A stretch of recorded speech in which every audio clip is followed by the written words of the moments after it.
Rich Dads Increase Your Financial IQ. We want you to be rich, and then take a look at what has happened since then. I'd say we knew what we were talking about. Robert is taking you one step further with Rich Dads Increase Your Financial IQ, and I have every reason to believe he will be as prescient as we were in 2006. I would advise you to pay attention to what he has to say. Robert and I have shared concerns, and we have traveled similar paths as teachers and businessmen. Both of us had rich dads who helped to shape our lives, our spirits, and our many successes. We are both entrepreneurs and real estate investors, and we are successful because we had financial education. We know its importance and are serious when it comes to financial literacy. Robert has said, "It's financial education that enables people to process financial information and turn it into knowledge. And most people don't have the financial education they need to take charge of their lives." I couldn't agree more. One thing I noticed immediately about Robert is that he is not complacent. He's very successful already because he loves what he's doing. That's another thing we have in common. That's fortunate for you because he has a lot of very good advice to give. As I said in Why We Want You to Be Rich, what's the point of having great knowledge and keeping it to yourself? Robert answers that question with every book he writes, and you're lucky he's sharing it with you. One of the first steps to getting richer by getting smarter with your money is to take advantage of opportunities when they present themselves. Right now, you are holding a great opportunity. My advice to you is to listen to Rich Dads Increase Your Financial IQ and to pay attention. You will be on the right path to financial freedom and on the right path to big success. By the way, don't forget to think big. We'll see you in the winner's circle. Author's note: money is not evil. One of the greatest failures of the educational system is the failure to provide financial education to students. Educators seem to think that money has some sort of taint to it, believing that the love of money is the root of all evil. As most of us know, it is not the love of money that is evil, it is the lack of money that causes evil. It is working at a job we hate that is evil. Working hard, yet not earning enough to provide for our families is evil. For some, being deeply in debt is evil. Fighting with people you love over money is evil. Being greedy is evil. And committing criminal or immoral acts to get money is evil. Money by itself is not evil. Money is just money.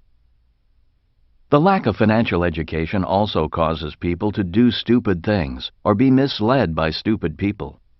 For example, in 1997, when I first published Rich Dad, Poor Dad and stated that your house is not an asset, your house is a liability, howls of protest went up. My book and I were severely criticized. Many self-proclaimed financial experts attacked me in the media. 10 years later, in 2007, as the credit markets crumbled and millions of people were in financial freefall, many losing their homes, some declaring bankruptcy, others owing more on their house than it was worth as real estate dropped in value, these individuals painfully found out that their homes are indeed liabilities, not assets. Today, many financial experts continue to recommend work hard, save money, get out of debt, live below your means, and invest in a well-diversified portfolio of mutual funds. The problem with this advice is that it is bad advice. The rules of money have changed. Today, there is a new capitalism. Saving money, getting out of debt, and diversifying worked in the era of old capitalism. Those who follow the work hard and save money mantra of old capitalism will struggle financially in the era of new capitalism. It is this author's opinion that the lack of financial education in our school systems is a shame.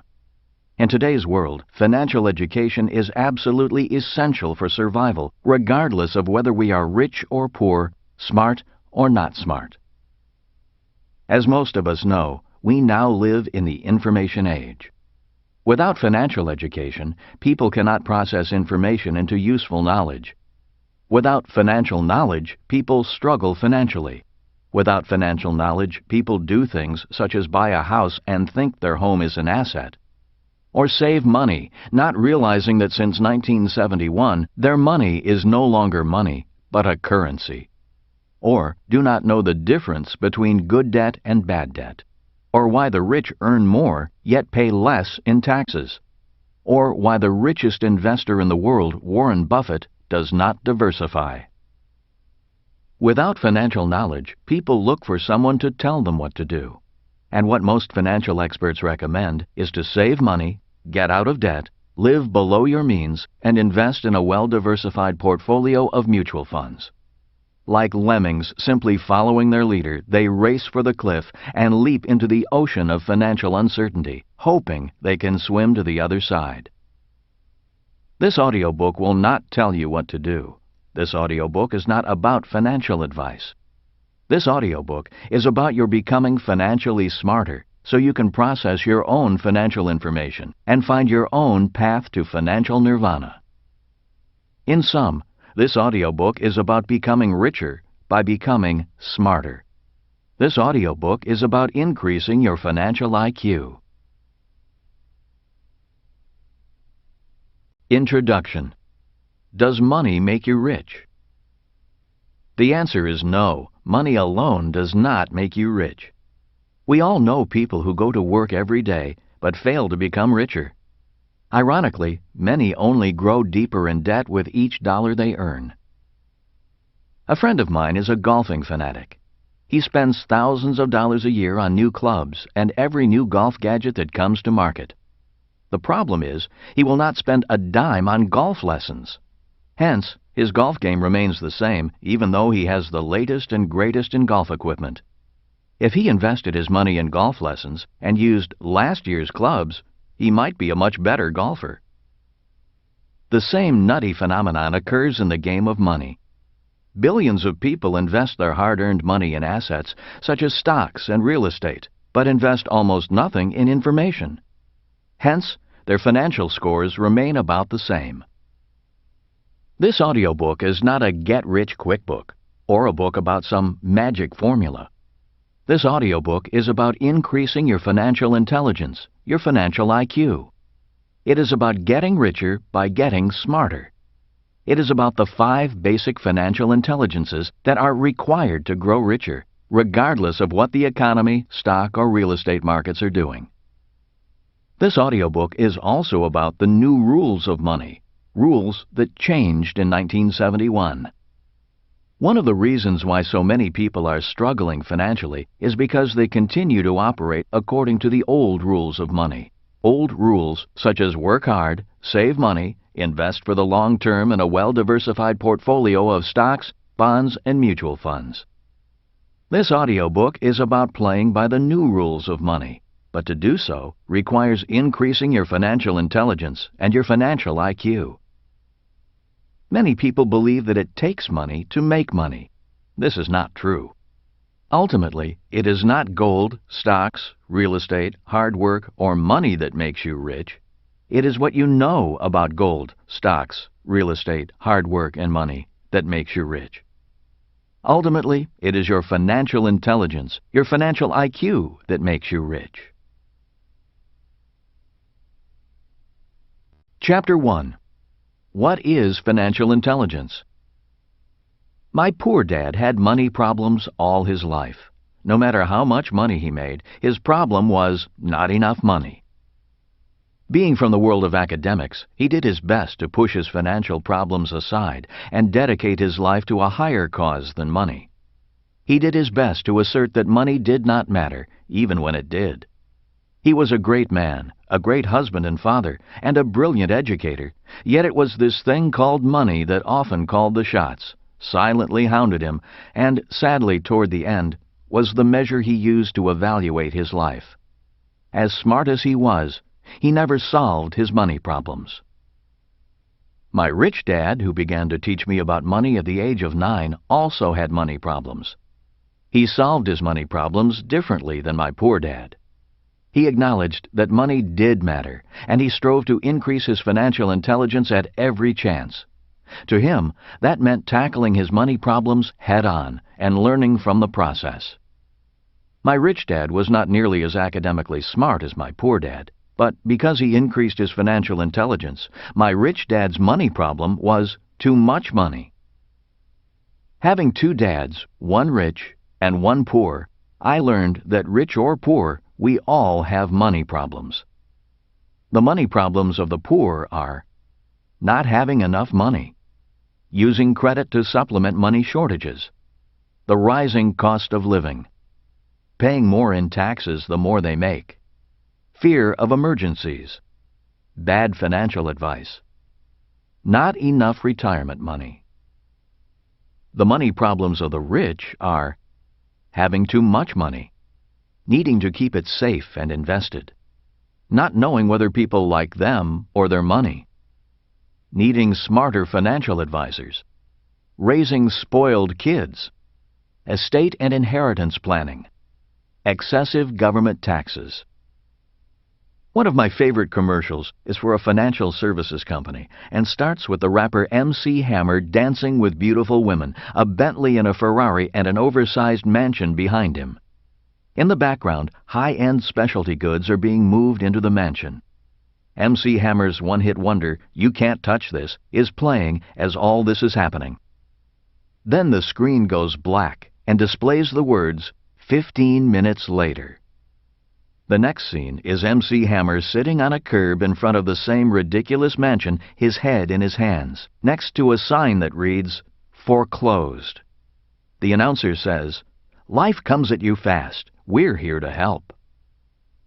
The world is full of MC Hammers. We all have heard of lottery winners who win millions and then are deeply in debt a few years later, or the young professional athlete who lives in a mansion while he is playing and then lives under a bridge once his playing days are over, or the young rock star who is a multi-millionaire in his 20s and looking for a job in his 30s. Money alone does not solve your money problems. Hard work does not solve money problems. The world is filled with hard-working people who have no money to show for it, hard-working people who earn money yet grow deeper in debt, needing to work even harder for even more money. Education does not solve money problems. The world is filled with highly educated poor people. A job does not solve money problems. For many people, the letters JOB stand for just over broke.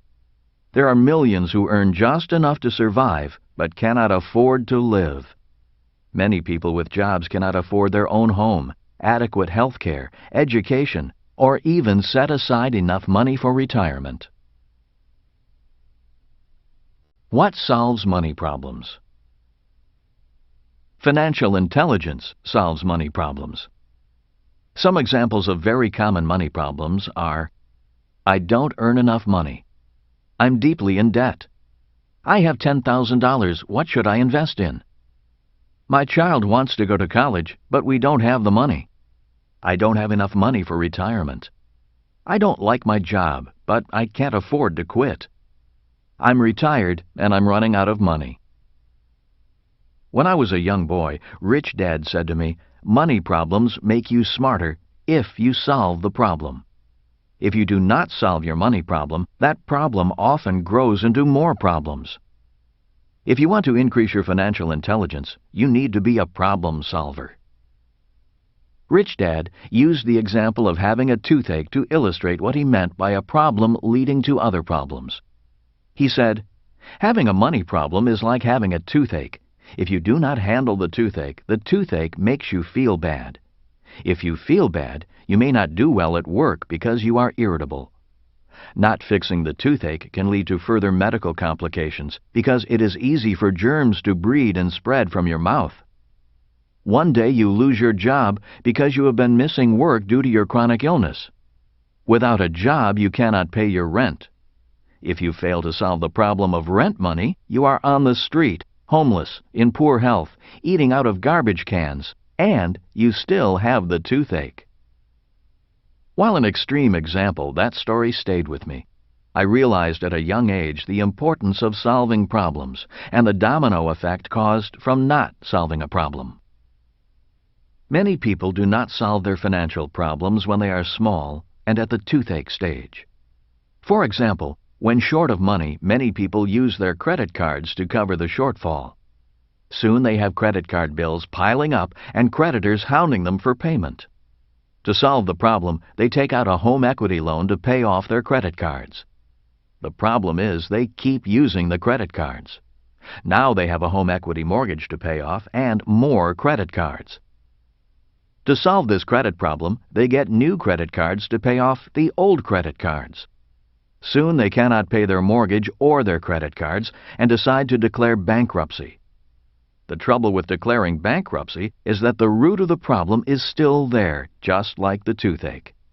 Rather than address the root of the problem, spending habits in this case, many ignore the problem. If you don't pull a weed up by the root and only cut off the top, it will come back quicker and bigger. The same is true for your financial problems. While these examples may seem extreme, they are not uncommon. The point is that financial problems are a problem, but they are a solution as well. If people solve problems, they get smarter. Their financial IQ goes up. Once smarter, they can now solve bigger problems. If they can solve bigger financial problems, they get richer. The cause of poverty. Poverty is caused by a person's being overwhelmed by problems he or she can't solve. Not all causes of poverty are financial problems. They can be problems like drug addiction, marrying the wrong person, living in a crime-ridden neighborhood, not having job skills, not having transportation to get to work, or not affording health care. Some of today's financial problems, such as excessive debt and low wages, are caused by circumstances beyond an individual's ability to solve, problems that have more to do with our government and a smoke and mirrors economy. For example, one of the causes of low wages is high-paying manufacturing jobs moving overseas. Today there are plenty of jobs, but they are in the service sector, not manufacturing. When I was a kid, General Motors was the nation's largest employer. Today, Walmart is the nation's biggest employer. We all know that Walmart isn't known for its high-paying jobs or its generous pensions. 50 years ago, it was possible for a person without much education to do well financially. Even if you had only a high school degree, a young person could get a relatively high-paying job manufacturing cars or steel. Today, it's manufacturing burgers. 50 years ago, the manufacturing companies provided health care and retirement benefits. Today, millions of workers are earning less, while at the same time needing more money to cover their own medical expenses and save enough for retirement. Every day these financial problems are not solved, they grow bigger, and they stem from a larger national problem that is beyond the power of the individual to change or solve. They stem from poor economic policies and cronyism. The rules of money have changed. In 1971, President Nixon took us off the gold standard. This was a poor economic policy that changed the rules of money. It is one of the biggest financial changes in the history of the world, yet few people are aware of this change and its effect on the world economy today. One of the reasons so many people are struggling financially today is because of Nixon's actions. In 1971, the U.S. dollar died because it was no longer money. It became a currency. There is a big difference between money and currency. The word currency comes from the word current, like an electrical or an ocean current. The word means movement. In overly simple terms, a currency needs to keep moving. If it stops moving, it rapidly loses value. If the loss of value is too great, people stop accepting it.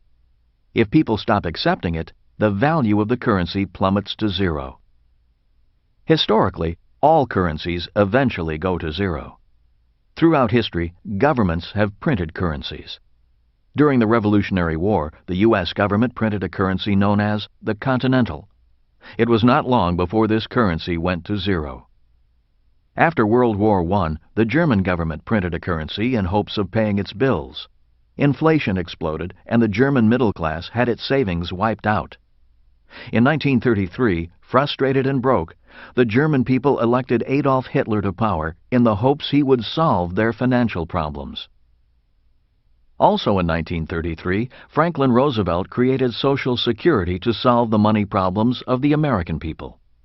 Although very popular, Social Security and Medicare are about to erupt into massive financial problems. If the U.S. government prints more funny money, that is, currency, to solve these two massive financial problems, the value of the U.S. dollar will die faster, and the financial problem will get bigger. This is not a future problem, it is happening now. According to a recent report by Bloomberg, the U.S. dollar has lost 13.2% of its purchasing power since George W. Bush took office in January 2001. When the rules of money changed in 1971, savers became losers and debtors became winners.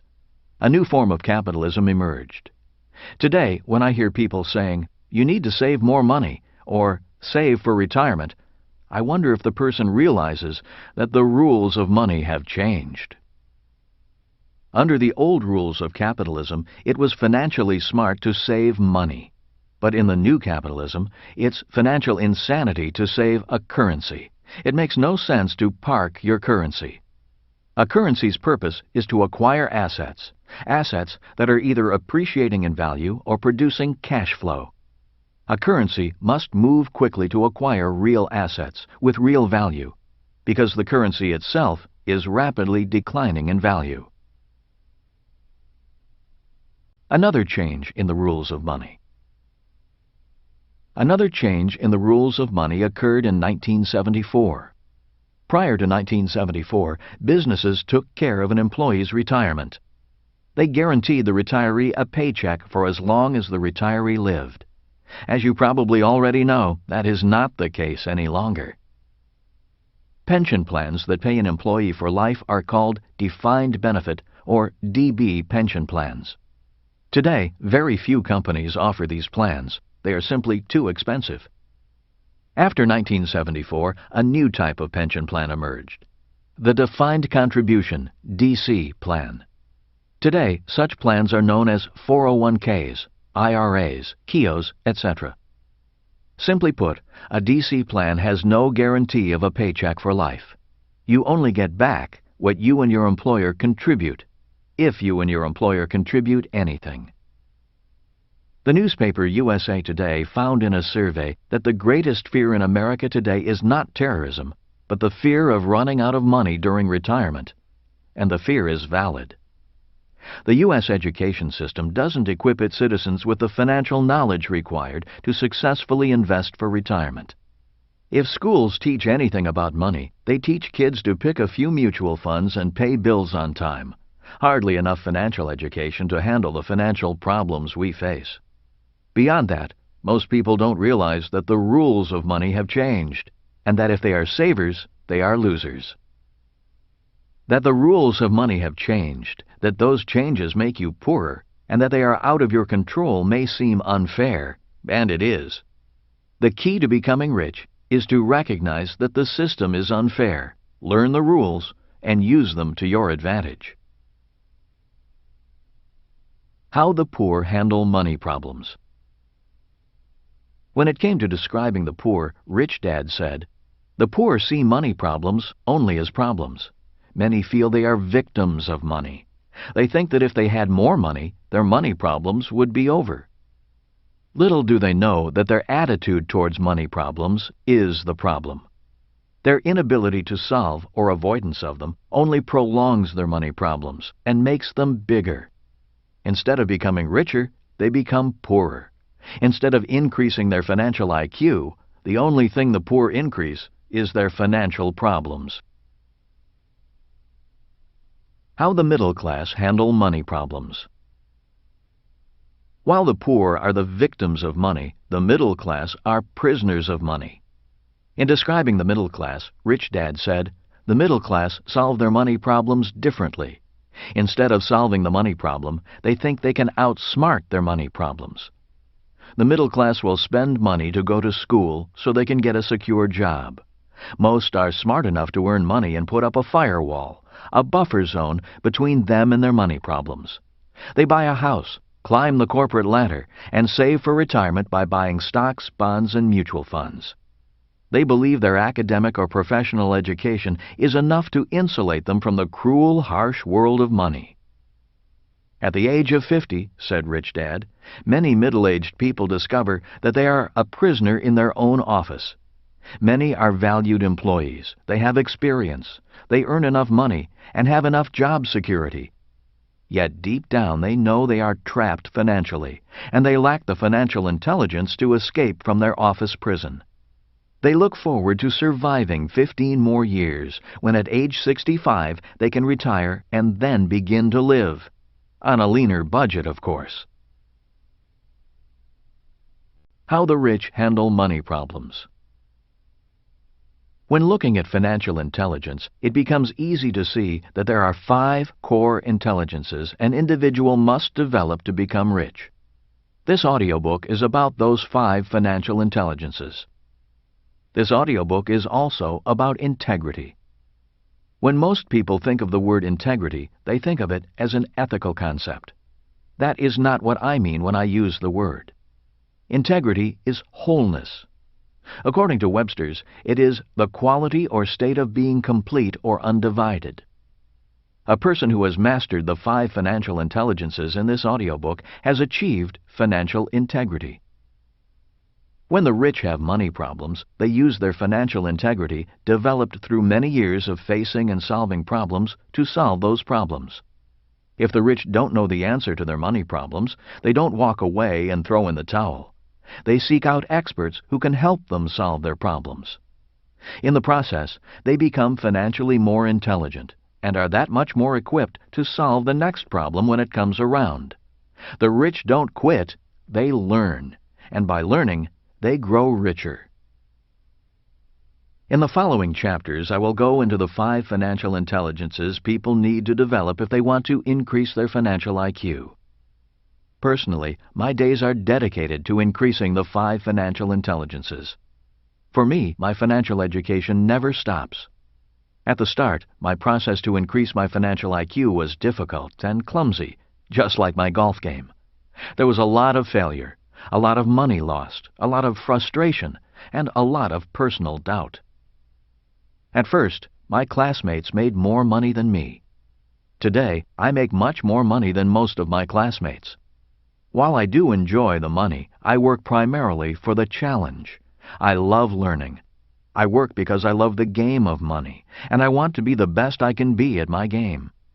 I could have retired a long time ago, but what would I do if I retired? Play golf? Golf is not my game. Golf is what I do for fun. Business, investing, and making money is my game. I love my game. I am passionate about the game. So if I retired, I would lose my passion. And what is life without passion? Do I think everyone should play this game of money? My answer is, like it or not, everyone is already playing the game of money.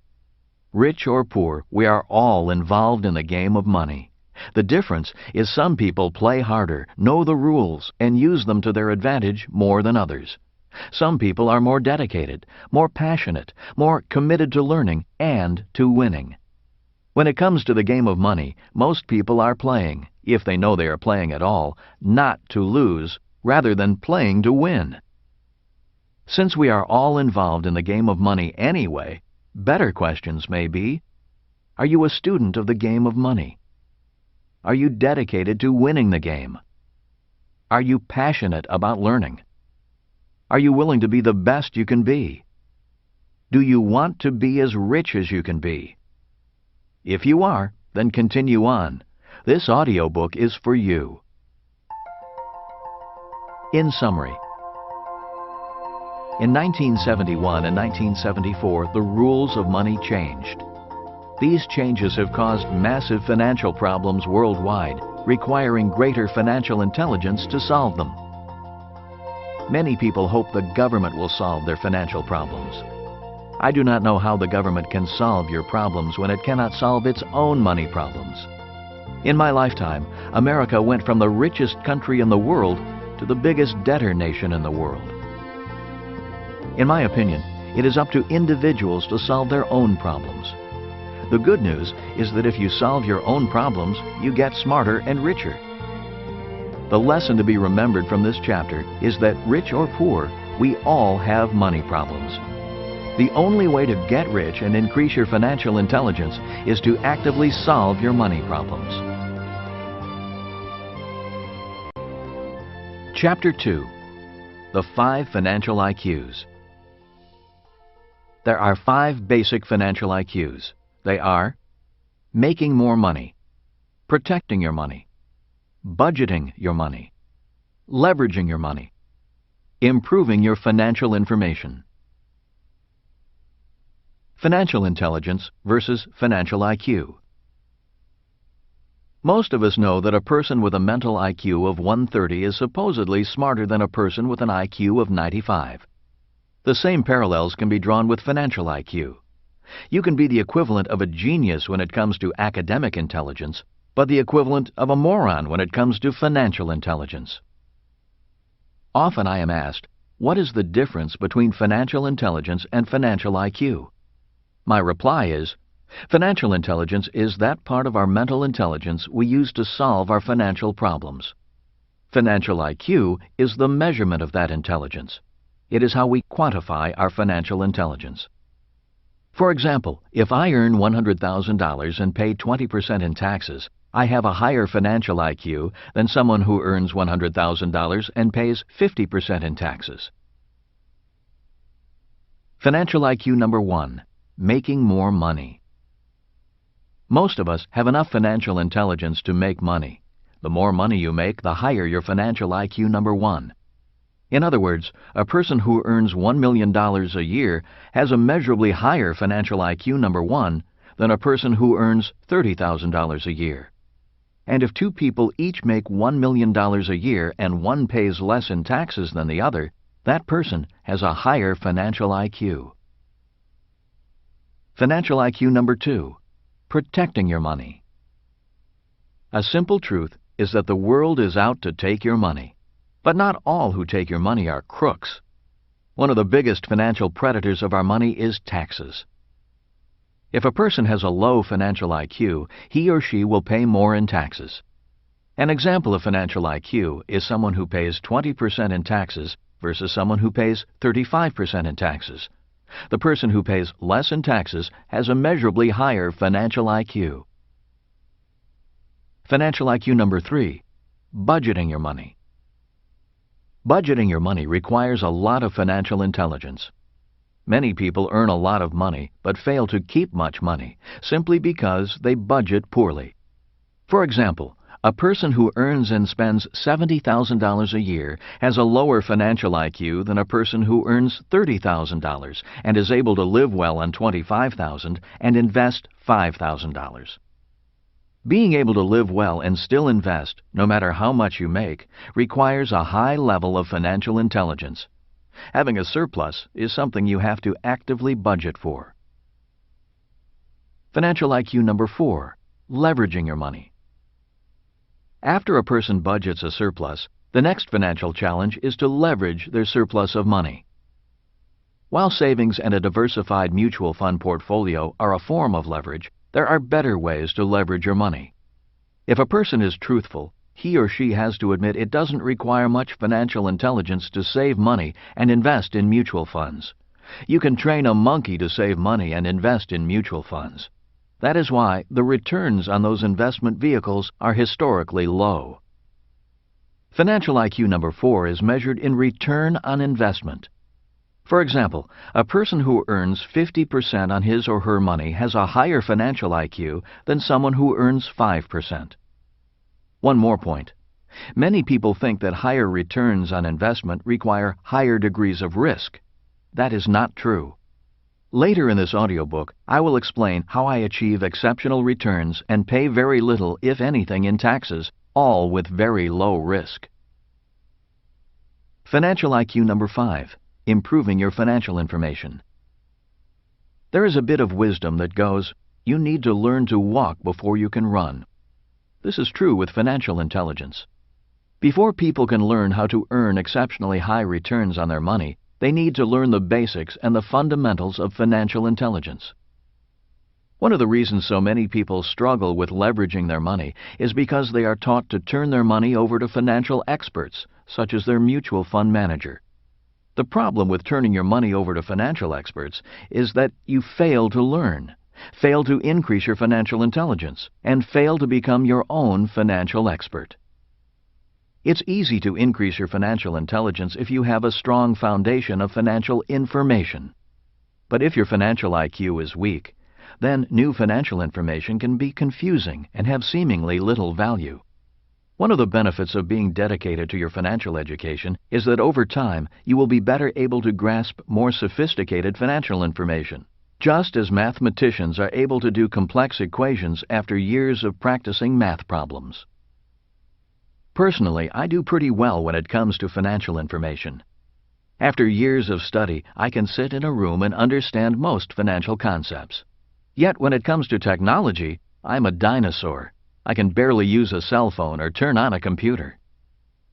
My job in this audiobook is to make financial information as simple as possible. My promise to you is that I write only about things I have done or am currently doing. As you know, there are many teachers and authors who tell you what you should be doing, but don't do what they are advising. Many financial experts do not really know if what they talk or write about actually works. This does not mean I recommend you do exactly what I do, nor does it mean what I do will work for you.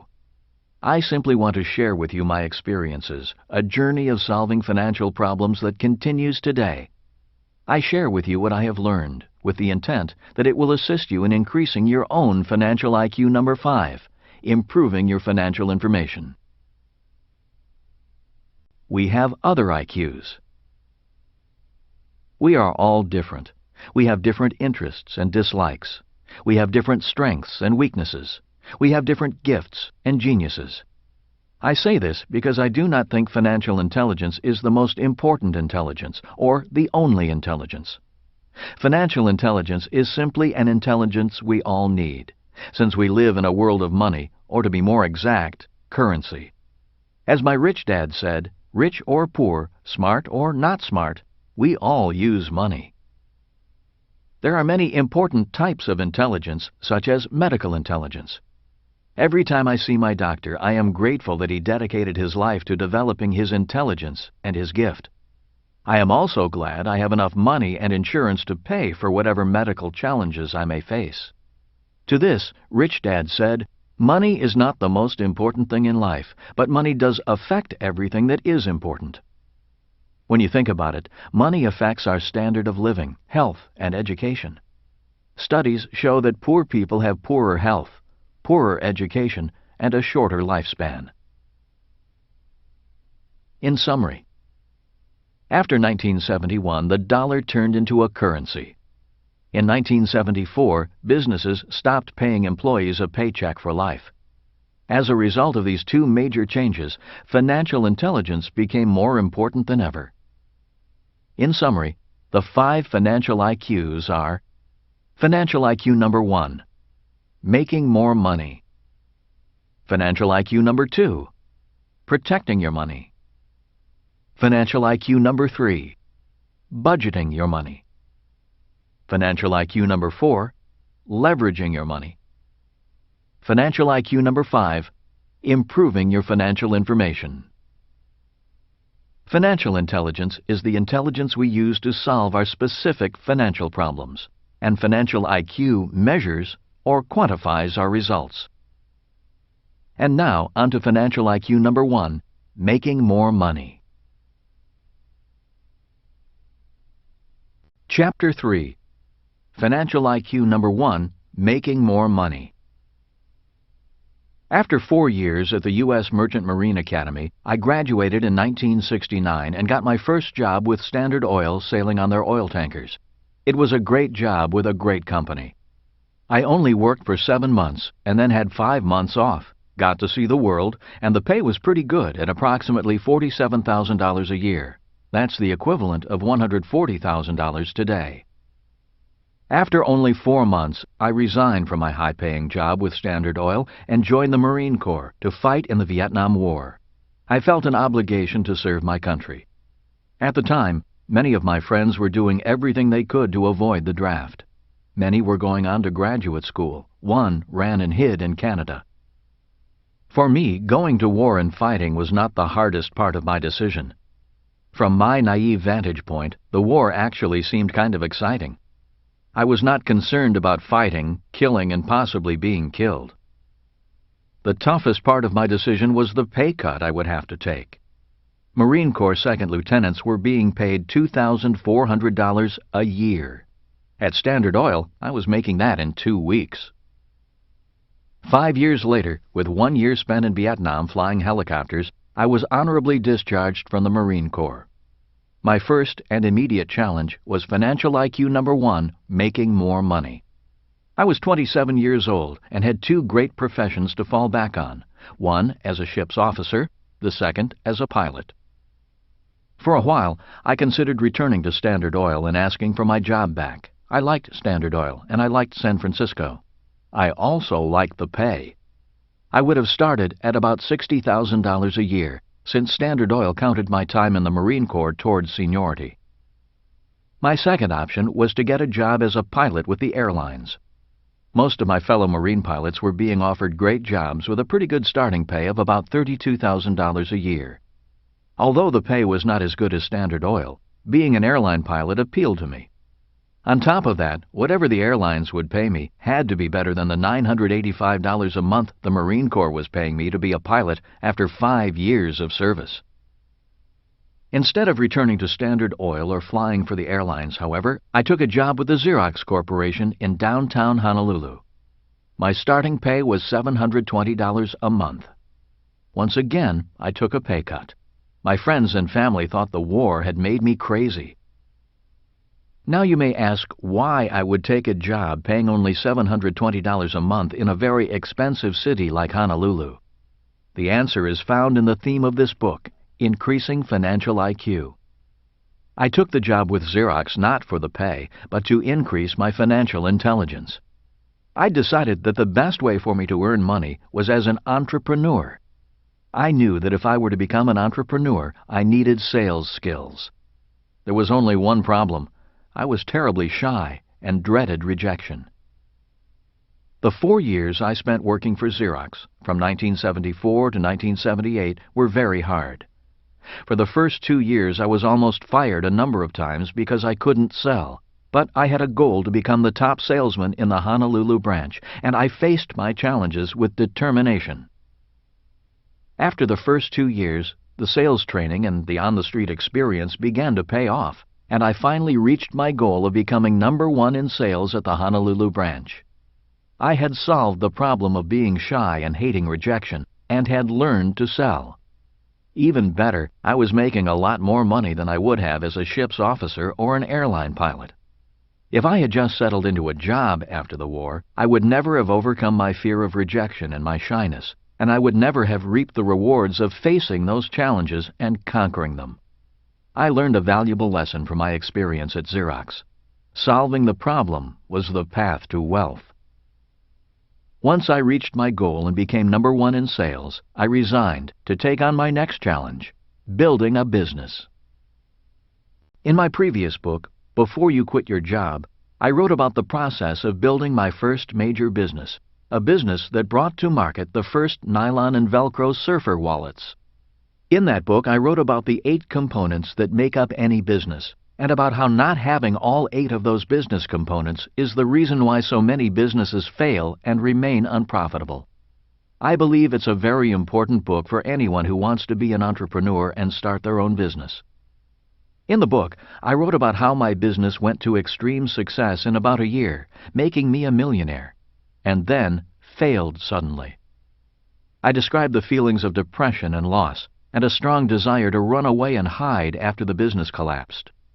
I was deeply in debt and facing the biggest financial problem of my life up to that point.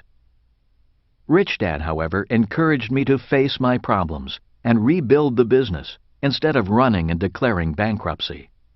He reminded me that solving this messy problem would increase my financial intelligence. It was some of the best advice I've ever received. Rebuilding the wreckage of my business was my business school. The first thing I had to do was put together the 8 parts of my business. The second thing I had to do was redefine my business by finding a competitive niche. You see, by 1981, the year I was rebuilding the business, the market was inundated by other wallet makers. Prices for wallets dropped from $10 at retail, the price I had established, to $1 a wallet on the streets of Waikiki and the world. Nylon wallets had become a commodity, and as you know, the market for commodities goes to the lowest priced producer. In order to compete as a commodity, I needed a market niche. I needed to become a brand. That opportunity came in the form of rock and roll. As described in Before You Quit Your Job, I stumbled into the rock and roll business and saved my business by licensing the rights to use rock band names on my wallets. Soon, I was producing wallets for Van Halen, Judas Priest, Duran Duran, Iron Maiden, and others. Because I was a legally licensed product, I got my retail price back up to $10 a wallet. Although I now had to pay a royalty to the bands, being a legally licensed rock and roll product opened doors to retailers across America and throughout the world. My business boomed, and money came pouring back in. As I've said, the way to increase one's financial intelligence is by solving the problem in front of you. By 1981, I had solved the problem of rebuilding my business. Then, the next problem appeared: beating my low-priced competitors and the imitators who took my product and were making money while I was losing money. This problem came in the form of pirates. The very people who copied my first product, the original nylon wallet, were now copying my competitive niche. They started producing the same licensed products I was producing, selling at lower prices, only not paying a royalty to the bands. After a few months of fighting the pirates, I realized the only people getting rich were my attorneys. There is a saying that goes, "If you can't beat them, join them." Tired of hemorrhaging money in a losing battle, I fired my attorneys and flew to Korea, Taiwan, and Indonesia to join forces with the pirates. Instead of fighting them in court, which was costing me much more money than I was making, I licensed my competitors to produce my wallets for me. My production costs dropped, my legal fees went down, and I had better factories behind me. I could now do what I did best: sell. Business boomed again. Soon our products were in department stores and at rock concerts. In 1982, a new television channel hit the airwaves, MTV. Our business went through the roof, and once again, money poured in. In January of 1984, I sold my share of the rock and roll nylon wallet business to my 2 partners. Kim and I left Hawaii and moved to California to start our business education company. I had no idea there would be such a difference between selling a product and selling education. 1985 was the worst year of our lives. Our savings ran out, and soon the problem of not enough money was a major one. I'd been broke before, but Kim hadn't. That she stayed with me is a testament to her character, not my good looks. Yet we worked together and built an international business teaching entrepreneurship and investing with offices in the U.S., Australia, New Zealand, Singapore, and Canada. In 1994, Kim and I sold the business and retired with enough passive income from our real estate investments to support us for the rest of our lives. But we got bored. After our brief retirement, Kim and I produced our board game Cash Flow in 1996, and Rich Dad Poor Dad was released as a self-published book in 1997. In mid-2000, Oprah Winfrey had me on her program for an hour, and the rest is history. Today, the Rich Dad Company is an international business. Much of the success is due to lessons learned from the failures and successes of my previous businesses. If I hadn't learned from solving my problems, I would never have made it this far. If I had thrown in the towel and let circumstances overwhelm me, you wouldn't be listening to this audiobook right now. Every goal has a process. As we all know, every worthwhile goal has a process and takes work. For example, to become a medical doctor, there is a rigorous process of education and training. Many people dream of becoming a doctor, but the process gets in their way. One of the reasons people lack financial IQ number 1, making more money, is because they want the money, but not the process. What many people do not realize is that it's the process that makes them rich, not the money.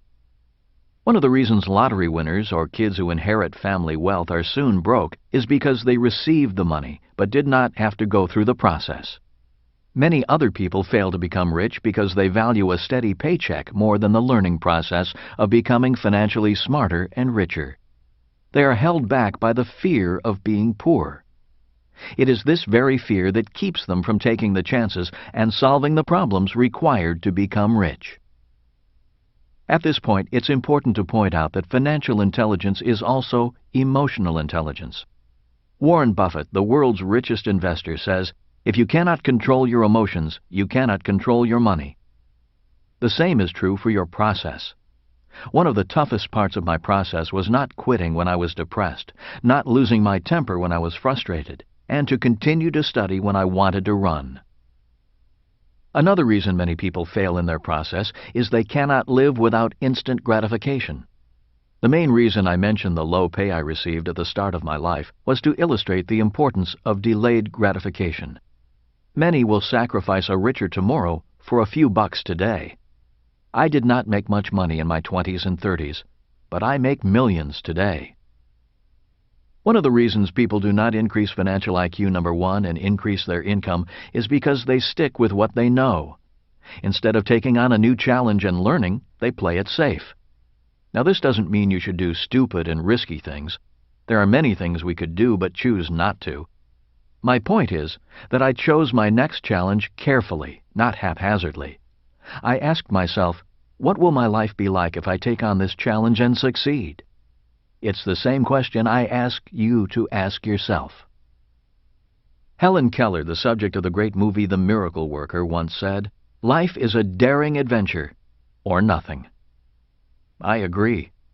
In my opinion, one way to increase your financial intelligence number 1 is to look at life as a learning adventure. For too many people, life is about playing it safe, doing the right things, and choosing job security over life. Your life does not have to be risky or dangerous. Life is about learning, and learning is about adventure. That is why I didn't go back to sailing ships or flying planes, even though I loved both professions. It was time for a new adventure. Intelligence is not about memorizing old answers and avoiding mistakes, behavior our school system defines as intelligent. True intelligence is about learning to solve problems in order to qualify to solve bigger problems. True intelligence is about the joy of learning rather than the fear of failing.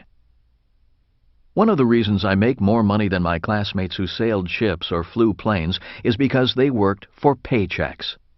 I, on the other hand, wanted to build assets as an entrepreneur and acquire assets as an investor. In other words, if you look at the 4 types of people in the cash flow quadrant, employees and self-employed workers focus on the income column of their financial statement, and big business owners and investors focus on the asset column. One of the hardest things to get across to an employee or the self-employed worker is that a big business owner or investor doesn't work for money. A big business owner or investor technically works for free. Employees and the self-employed work to be paid, and they must be paid before they work. Working for free, possibly for years, is not in their emotional or professional makeup. As a general rule, they do not work to build or acquire assets. In accounting terms, an employee or self-employed works for earned income, and a big business or investor works for passive or portfolio income. In the next chapter on Financial IQ number 2, Protecting Your Money, you will find out why the kind of income a person works for makes a big financial difference. Earned income is the hardest income to protect from financial predators. That is why working for earned income is not the financially smartest thing to do. Many self-employed people do not own a business. They own a job. If self-employed people stop working, their income also stops or declines. By definition, a job is not an asset. Assets put money in your pocket, whether you work or not. Why the rich get richer. One of the reasons the poor and middle class struggle is that they work for money and a steady paycheck. The problem with that is you have to work harder, longer, or charge more to make more money. The problem with physically working harder and longer is that we all have a finite amount of time and energy. One of the reasons why the rich get richer is that every year they work to build or acquire more assets. Adding more assets does not require working harder or longer. In fact, the higher a person's financial IQ, the less he or she works while acquiring more and better quality assets. You see, assets work for the rich by producing passive income. Every year, Kim and I set goals as to how many new assets we want. We do not set goals to make more money. When Kim first started investing in real estate in 1989, she had a goal of 20 residential properties in 10 years. At the time, it seemed like a major task. She started with a 2-bedroom, 1-bath house in Portland, Oregon. 18 months, not 10 years later, she blew past her goal of 20 properties. After she reached her goal, she sold the units, taking capital gains of over $1 million and upgraded for bigger and better units in Phoenix, Arizona, tax-free. In 2007, her personal goal is to add an additional 500 rental units to her portfolio. She already has over 1,000 units paying her passive income, the least taxed income every month. She makes more money than most men, and she has accomplished all of this as an entrepreneur in the investor quadrant. My focus is to increase my cash flow from business assets and commodities. I invest heavily in oil, gold, and silver companies.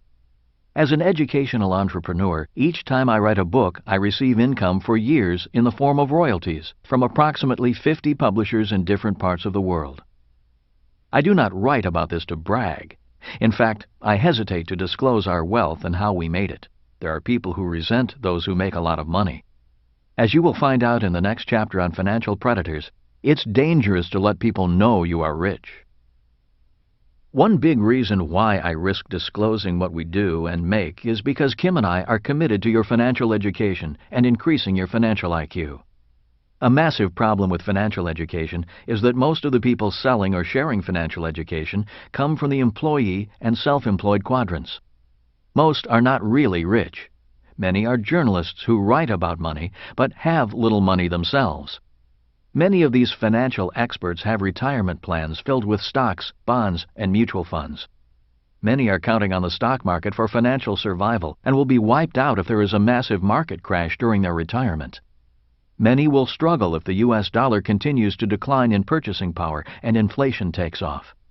In short, many financial experts handing out financial advice do not know if their retirement plans will work. If they did, many would have retired. Kim and I know our retirement plan works. We know because passive income pours in every month from our assets. We are not putting money in savings, bonds, or mutual funds for the future. If we are wiped out, which is always possible, our real asset will be our financial IQ. We can rebuild again because we focused more on learning rather than earning. We learned to manage our own money rather than turn our money over to a so-called financial expert. People will pay money for you to solve their problems. For example, I will pay money to my doctor to keep me healthy. I pay money to my housekeeper to keep my house tidy. I pay the person who runs a local restaurant for providing great food and a great dining experience. I put money in the offering plate at church to support my spiritual guidance and education. Kim makes a lot of money because she solves a big problem, the problem of quality housing at an affordable price. The more she works to solve that problem, the more money she makes. I work hard to solve the problem of the need for financial education. Simply put, there are trillions of ways to make more money because there are trillions, if not infinite, problems to solve. The question is, which problems do you want to solve? The more problems you solve, the richer you will become. A true capitalist is simply someone who recognizes a problem and Chapter 4. Financial IQ number 2, Protecting Your Money. Protecting your money from financial predators is important.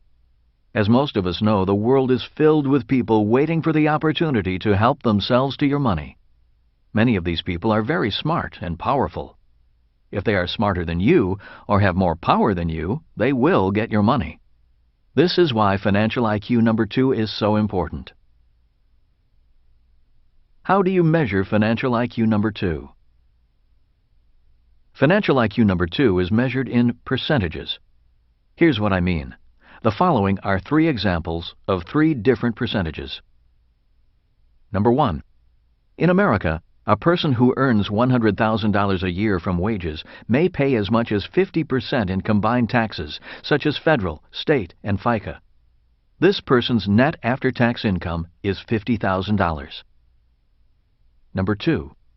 Another person earns $100,000 income from their investments and pays 15% in taxes. This person's net after-tax income is $85,000. Number 3. A third person earns $100,000 income and pays 0% in taxes. This person's net after-tax income is $100,000. In the examples above, the person who pays the least percentage in taxes has the highest Financial IQ number 2 protecting your money because less money is lost to financial predators. In later chapters, I will go into how to earn a lot of money and pay nothing in taxes legally. But for now, keep this simple idea in mind. Financial IQ number 2 measures the percentage of income a person keeps against the percentage of income financial predators take. Bunnies, birds, and bugs. Rich Dad's lessons to his son and me on the importance of protecting money from financial predators started at a very early age, before we had any money. Because we were young, Rich Dad used a very simple example of farmers to make his point. He said a farmer needs to protect his crops from bunnies, birds, and bugs. Bunnies, birds, and bugs are thieves to a farmer. Continuing on with his bee theme, Rich Dad's list of real-world financial predators included bureaucrats, bankers, brokers, businesses, barristers, brides, beaux, and brothers-in-law. The first B, bureaucrats. As we all know, taxes are our single largest expense. The job of the tax department is to get your money and to turn it over to a government bureaucrat who spends it. This is one reason why Financial IQ number 2 is so important. You cannot become rich if all the money you make is taken from you by financial predators. Taxes are important. Before going on, I need to say that I am not against the government or paying taxes. Rich Dad said, taxes are an expense for living in a civilized society. He pointed out to his son and me that taxes pay for schools and teachers, fire and police protection, court systems, the military, roads, airports, and the general operation of the business of government.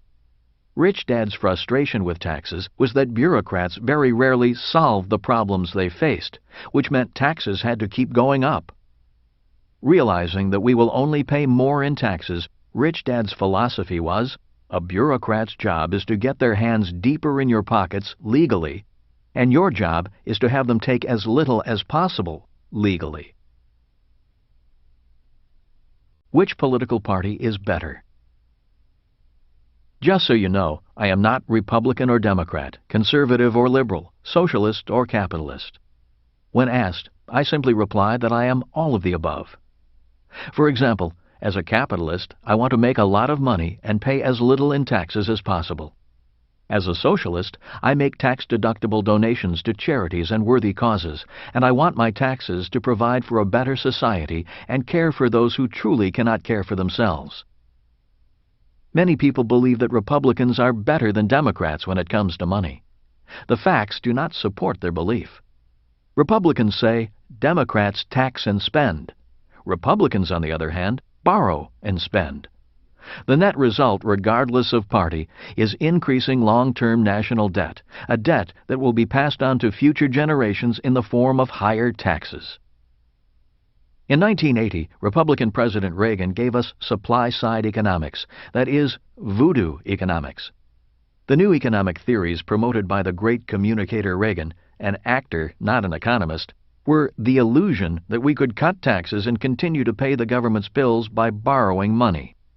This is the same as taking a cut in pay and using credit cards to pay bills.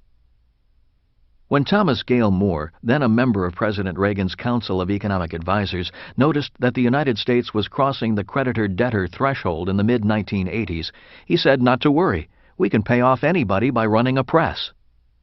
Because of the 1971 change in our money and Reagan's supply-side economics, the national debt of the U.S. exploded. By the end of Reagan's reign, the federal debt was $2.6 trillion. President Reagan's vice president, the first George Bush, realizing the national debt was exploding due to the loss of revenue from Reagan's tax cuts, ran for president promising, "Read my lips, no new taxes." After he was elected, he raised taxes and was not re-elected. Then President Clinton, a Democrat, entered office. After having a little trouble with his zipper, he left office claiming to have balanced the budget and not increased the national debt. Of course, just as he lied about his sex life, he lied about balancing the budget.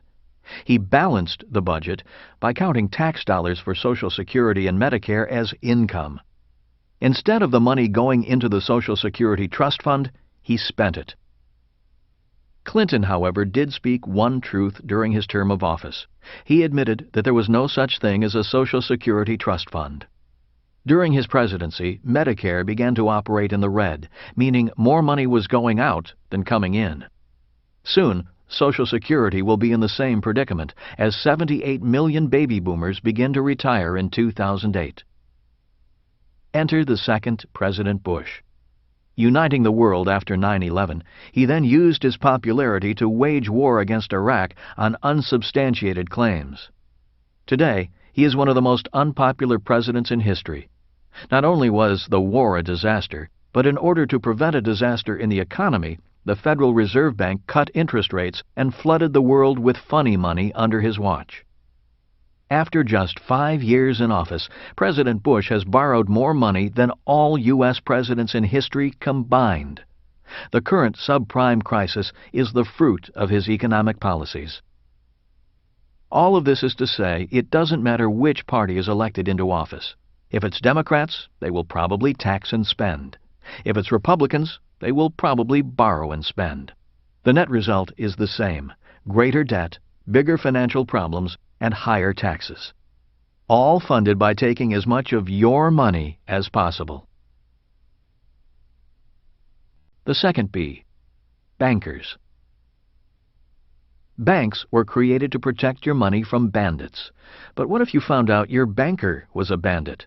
What if you found out that the very people you entrusted with your money were siphoning off more money than you knew about, and doing it legally? While he was New York Attorney General, New York Governor Eliot Spitzer investigated a number of investment banking firms and large mutual fund companies, finding them guilty of several illegal practices. The very people the public entrusted with its money were skimming a little more money than they should have been. The guilty companies were fined a trifling amount compared to the dollar amounts they took. While the paltry size of the fines is disturbing, what is even more disturbing is that these bankers are still in business today. The problem is that Eliot Spitzer's investigation was limited to investment banking firms in New York City. The problem of bankers taking money from innocent customers is a worldwide one. As more businesses stop caring for workers for life, more workers are forced to save for their own retirement. Workers do not have the money to hire professional financial services like businesses do. This is causing the pool of financially naive money to grow like a hot air balloon, making bankers and people who sell financial services to workers grow richer and richer. Today, workers' retirement funds are fueling a global economic boom. Retirement funds are an ocean of money, unprecedented in world history, guarded by bankers, not you. The third B, brokers. Broker is another word for salesperson. In the world of money, there are brokers for stocks, bonds, real estate, mortgages, insurance, businesses, etc. One of the problems today is that most people are getting their financial advice from salespeople, not rich people. If you meet a rich broker, you need to ask if the broker got rich from his or her sales ability or financial ability. As you know, there are good brokers and bad brokers. Simply put, good brokers make you richer, and bad brokers make excuses. The following is an abbreviated list of things that helped us find and keep good brokers. We look for brokers who were also students of their profession. We want to know if they invest in what they sell. After all, why should you invest in what they're selling if the broker doesn't have the confidence to invest in the same stocks? We wanted a relationship, not a transaction.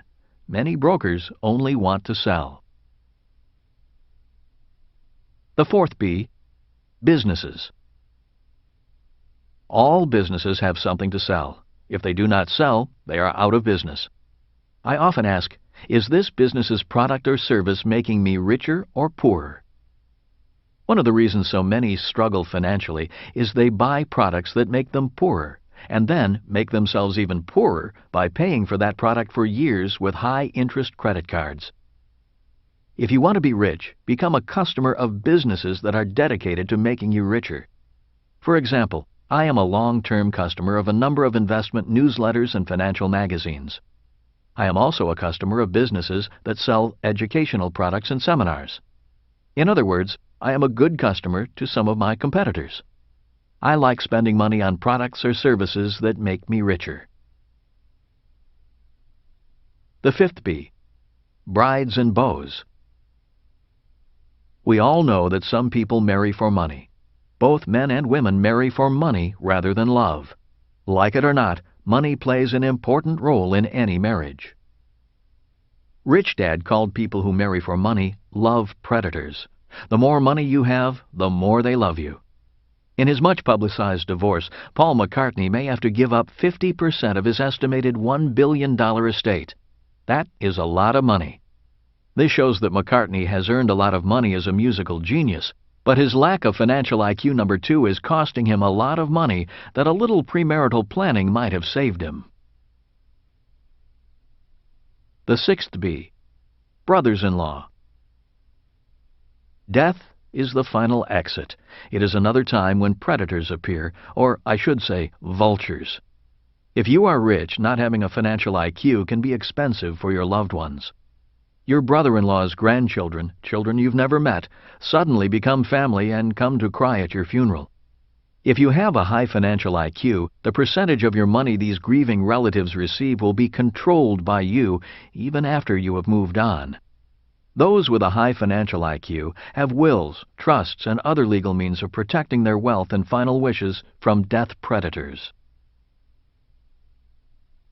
The seventh B, barristers. You may remember the person who sued McDonald's claiming the coffee was too hot. That is an example of a financial predator using the court system to get your money. Millions of people are waiting for any excuse to use a lawsuit to get rich. This is why the seventh B is for barristers or lawyers. There are lawyers whose sole purpose in life is to take you to court and take your money. Knowing these predators are lurking, there are 3 things a financially intelligent person must do. Keep nothing of value in your name. It was my poor dad who proudly said, "My house is in my name." Financially smart people would not have their houses in their names. Buy personal liability insurance immediately. Remember, you cannot buy insurance when you need it. You must buy it before you need it. Hold assets of value in legal entities. In the U.S., the good legal entities are C corporations, S corporations, limited liability corporations, LLCs, and limited liability partnerships, LLPs. There are also bad legal entities. These are sole proprietorships and general partnerships. The rules have changed. As you know, in 1974, workers needed to become investors saving for their retirement. This gave rise to the 401k. The problem with a 401k is that the government plugged this loophole for workers too. Let me explain. When a person works for money, his or her income is taxed as earned income, the most highly taxed income. When a worker withdraws money from his or her 401k plan, that income comes out as, you guessed it, earned income. Guess what interest from savings is taxed at? Once again, earned income. This means a person who works hard, saves money, gets out of debt, and saves for retirement in a 401k plan is working for the most highly taxed income, earned income. This is not financially intelligent. People following these rules demonstrate a low financial intelligence because they give away a large percentage of their income. A financially intelligent person does not want a big paycheck. A financially educated person would rather be paid royalties or dividends because taxes are lower on these types of income. A knowledgeable investor at least knows enough to invest for portfolio or passive income. Personally, I am not trying to change the system. My personal philosophy is that it is easier to change myself than to change the system. In other words, I am not a person who battles the winds that drive windmills. Hence, I am not politically inclined. I don't believe politics or politicians are effective against those who run the world of money. It seems that most politicians, in order to be elected, need to be pawns of the very people who control the world's money. Most financial advisors are employees of these world bankers. I simply want to know the rules and play by the rules. This does not mean I believe the rules are fair or equitable. They aren't. The rules of money are what they are, and they change regularly. Besides, this new world of money, even though unfair, has done a lot of good. It has brought tremendous wealth and new products to the world, raising the standards of living everywhere. Quality of life for billions of people is improving. Money has done a lot of good. Unfortunately, these changes have come at great expense to many countries, our environment, and many people. Many have become very rich taking advantage of the financially naive. Many have become rich by taking the wealth of others. This is why Financial IQ number 2, protecting your money, is a very important financial intelligence. Ignorance is bliss, and that's what the financial predators are banking on, your ignorance making them blissfully rich. Chapter 5. Financial IQ number 3, Budgeting Your Money. My poor dad often advised, live below your means. My rich dad said, if you're going to be rich, you need to expand your means. In this chapter, you will find out why living below your means is not a financially intelligent way to become rich. You will learn about budgeting and that there are two kinds of budgets. One is a budget deficit and the other is a budget surplus. The reason Financial IQ number 3 is so important is because learning how to budget for a surplus is the key to becoming rich and staying rich. A budget is a plan. One of the definitions of the word budget is a plan for the coordination of resources and expenditures. Rich Dad said a budget is a plan. He went on to say most people use their budget as a plan to become poor or middle class rather than a plan to become rich. Most people operate their lives on a budget deficit rather than a budget surplus. If you want to be rich, choose a budget surplus and create one by increasing income, not reducing expenses. A budget deficit. I have a friend in Atlanta who makes a lot of money. He has to make a lot of money. If he stops making a lot of money, his money problems will eat him alive. He has chosen to create a budget deficit. Every time Dan makes more money, he either buys a bigger house, a newer car, or takes an expensive vacation with the kids. He has another bad habit. Every 10 years or so, he marries a younger woman and has a new child. Dan grows older, but his wives are always about the same age, 25. Dan is an expert at taking a lot of money and making his money problems worse through deficits. A budget surplus. The second financial choice is to plan for a budget surplus. After making money, Financial IQ number 1, and protecting your money, Financial IQ number 2, learning how to budget for a surplus is essential for achieving financial integrity. The following are a number of lessons I have learned from my rich dad and other wealthy people about budgeting for a budget surplus. Budget tip number 1. A budget surplus is an expense. This is one of the best financial lessons my rich dad passed on to his son and me. Pointing to the financial statement, he said, "You have to make a surplus an expense." In Rich Dad, Poor Dad, I wrote about the importance of paying yourself first. Most people know they should save, tithe, and invest.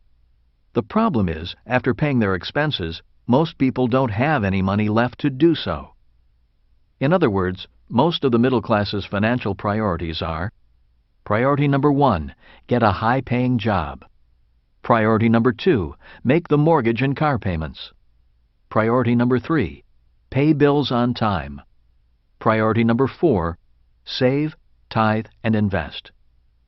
In other words, paying themselves first is their last priority.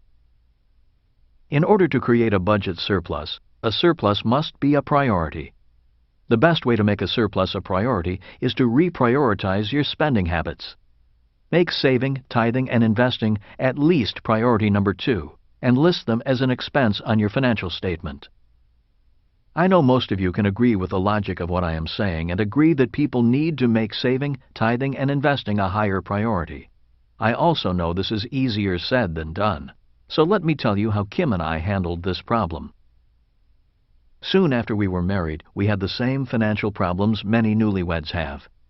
We had more expenses than income. To solve this problem, we hired Betty the bookkeeper. Betty was instructed to take 30% of all income off the top as an expense and put that money in the asset column.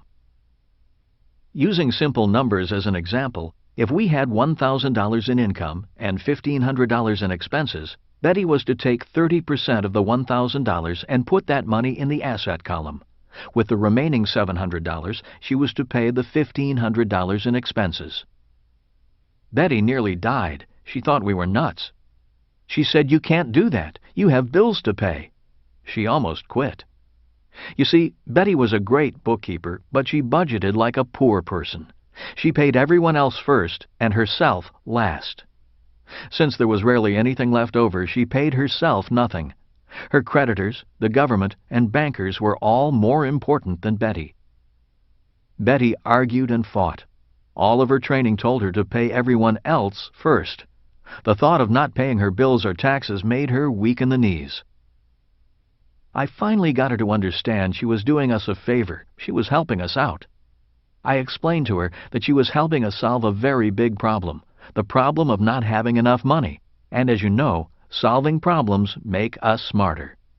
When she understood she was actually creating income through expense, she was willing to go along with our plan to create a budget surplus. For every dollar of income, Betty would take 30 cents and put it in savings, tithing, and investing. With the 70 cents from every dollar left, she was to pay taxes, liabilities such as our mortgage and car payments, and then our bills such as electricity, water, food, etc. Needless to say, for a long time we came up short every month. There were some months Kim and I came up as much as $4,000 short. We could have paid the $4,000 from our assets, but that was our money. The asset column belonged to us. Instead of panicking, Betty was instructed to sit down with us and let us know how short we were each month. After taking a deep breath, Kim and I would then say, "It's time to get back to financial IQ number 1, making more money." With that, Kim and I would hustle around doing whatever we could to make more money. Kim, with her marketing background, often called businesses and offered to consult with them on their marketing plans. She also took modeling jobs and sold a line of clothes. I offered to teach investment or sales and marketing classes. For a few months, I trained sales teams at a local real estate company. I even made money by helping a family move and by clearing some land for another family. In other words, we swallowed our pride and did whatever it took to make the extra money. Somehow we always made it, and somehow Betty stuck with us and assisted us with our problem, solution, and process, even though she worried more about us than we did. Unfortunately, Betty could help us, but was unwilling to help herself. Last we heard, she retired and moved in with her single daughter. They share expenses, using Betty's payments from Social Security to pay them. They do not have a budget surplus. In 1989, Kim purchased her first rental property. She put down $5,000 and made $25 in positive cash flow per month. Today, Kim controls a multi-million-dollar portfolio and over 1,000 rental units. If we had not made investing an expense and paid ourselves first, we might still be paying everyone else first. God is our partner. As far as tithing goes, we continue to donate a large percentage to charitable organizations. It's important to give. As my very religious friend says, God does not need to receive, but humans need to give. Also, the reason we give is because tithing is our way of paying our partner, God. God is the best business partner I've ever had. He asks for 10% and lets me keep the other 90%. You know what happens if you stop paying your partners? They stop working with you. That is why we tithe. Budget tip number 2. The expense column is the crystal ball. If you ever want to predict a person's future, just look at the person's discretionary monthly expenses. Rich Dad said, "You can tell a person's future by looking at what they spend their time and money on." He also said, time and money are very important assets. Spend them wisely. Budget tip number 3. My assets pay for my liabilities. My poor dad believed in buying cheap. He thought being frugal was smart budgeting. We lived in an average house in an average neighborhood. My rich dad loved luxury. He lived in an affluent neighborhood and lived an abundant lifestyle. He did not like being cheap, although he was still careful with his money. If my poor dad wanted a luxury item, he simply denied himself the luxury of owning. He said, "We can't afford it." If my rich dad wanted a luxury item, he simply said, "How can I afford it?" And the way he afforded it was to create an asset in the asset column, an asset that paid for the liability. In other words, he acquired assets by paying himself first. With the cash flow from the assets, he then purchased his luxury liabilities. If he wanted big luxuries, he first created big assets.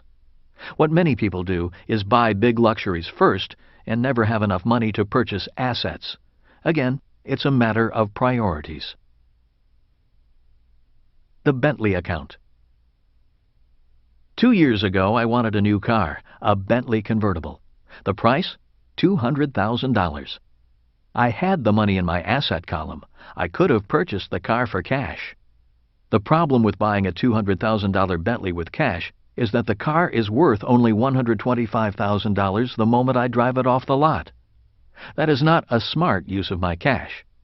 Instead of spending my cash, I called my stockbroker Tom and authorized him to convert some of my gold and silver shares into $200,000 cash.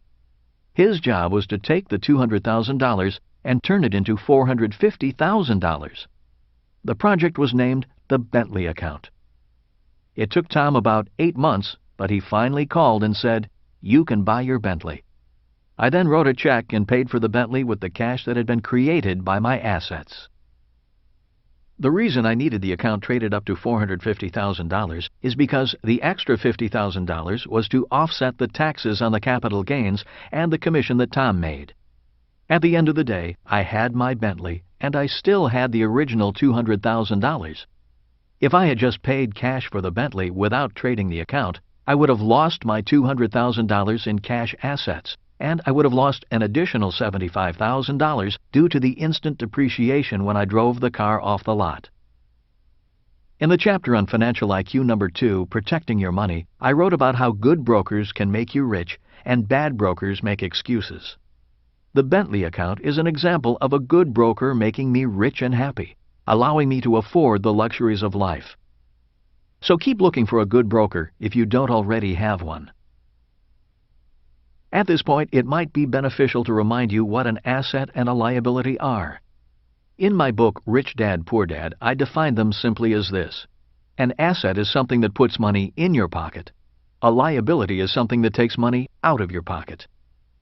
There's nothing wrong with enjoying liabilities as long as you continue to pay yourself first and purchase them through the income generated by your assets. In the previous example, I used my assets to purchase my liability, and at the end of the day, I still had my asset and my Bentley. Budget tip number 4, spend to get rich. When the going gets tough, most people cut back rather than spend. This is one reason why so many people fail to acquire and maintain wealth. For example, in the world of business, when a company's sales begin to drop, one of the first things the accountants do is cut back on spending. And one of the first things they cut back on is spending on advertising and promotion. With less advertising and promotion, sales drop, and the problem gets worse. One sign of high financial intelligence is knowing when to spend and when to cut back. When Kim and I realized we were in trouble, instead of allowing our bookkeeper Betty to cut back and pay bills first, we went into full-scale sales, marketing, and promotion. We spent time, money, and energy increasing our income. The lesson my rich dad taught me about financial intelligence is really about being resourceful. He taught his son and me to be resourceful and turn problems into opportunities. He said, "When I was a kid, I was poor. I am rich today because I saw being poor as an opportunity, a very important resource God gave me to use to become rich." Financial IQ number 3, budgeting your money, like Financial IQ number 2, protecting your money, is measured in percentages, the percentage of income that reaches your asset column. And the stock market plunged nearly 400 points. The Federal Reserve and central banks around the world began injecting billions in cash into the economy to make sure the panic did not spread. The market was still nervous the next day. As I was getting ready for the day, a newscaster on a morning television program was interviewing 3 financial planners and getting their opinions. Their unanimous advice was, "Don't panic, stay the course." When asked for further advice, all 3 said, "Save money, get out of debt, and invest for the long term in a well-diversified portfolio of mutual funds." As I finished shaving, I wondered if these financial experts had all gone to the same school for parrots. Finally, one advisor took a moment to say something different. She began by condemning the real estate market for causing the mess in the stock market, blaming greedy investors, unscrupulous real estate agents, and predatory mortgage lenders for causing the subprime mortgage mess, which led to the crash in the stock market. This advisor said, "I told my clients that real estate was risky, and my advice has not changed. Real estate is a risky investment, and investors should invest for the long term in blue-chip stocks and mutual funds." As the financial planner on television was ending her attack on real estate, my wife Kim walked into the room and said, "Remember, we have a closing today on the 300-unit apartment house." Nodding my head, I said, "I'll be there." As I finished dressing, I thought, it's funny the financial advisor's saying that investing in real estate is risky.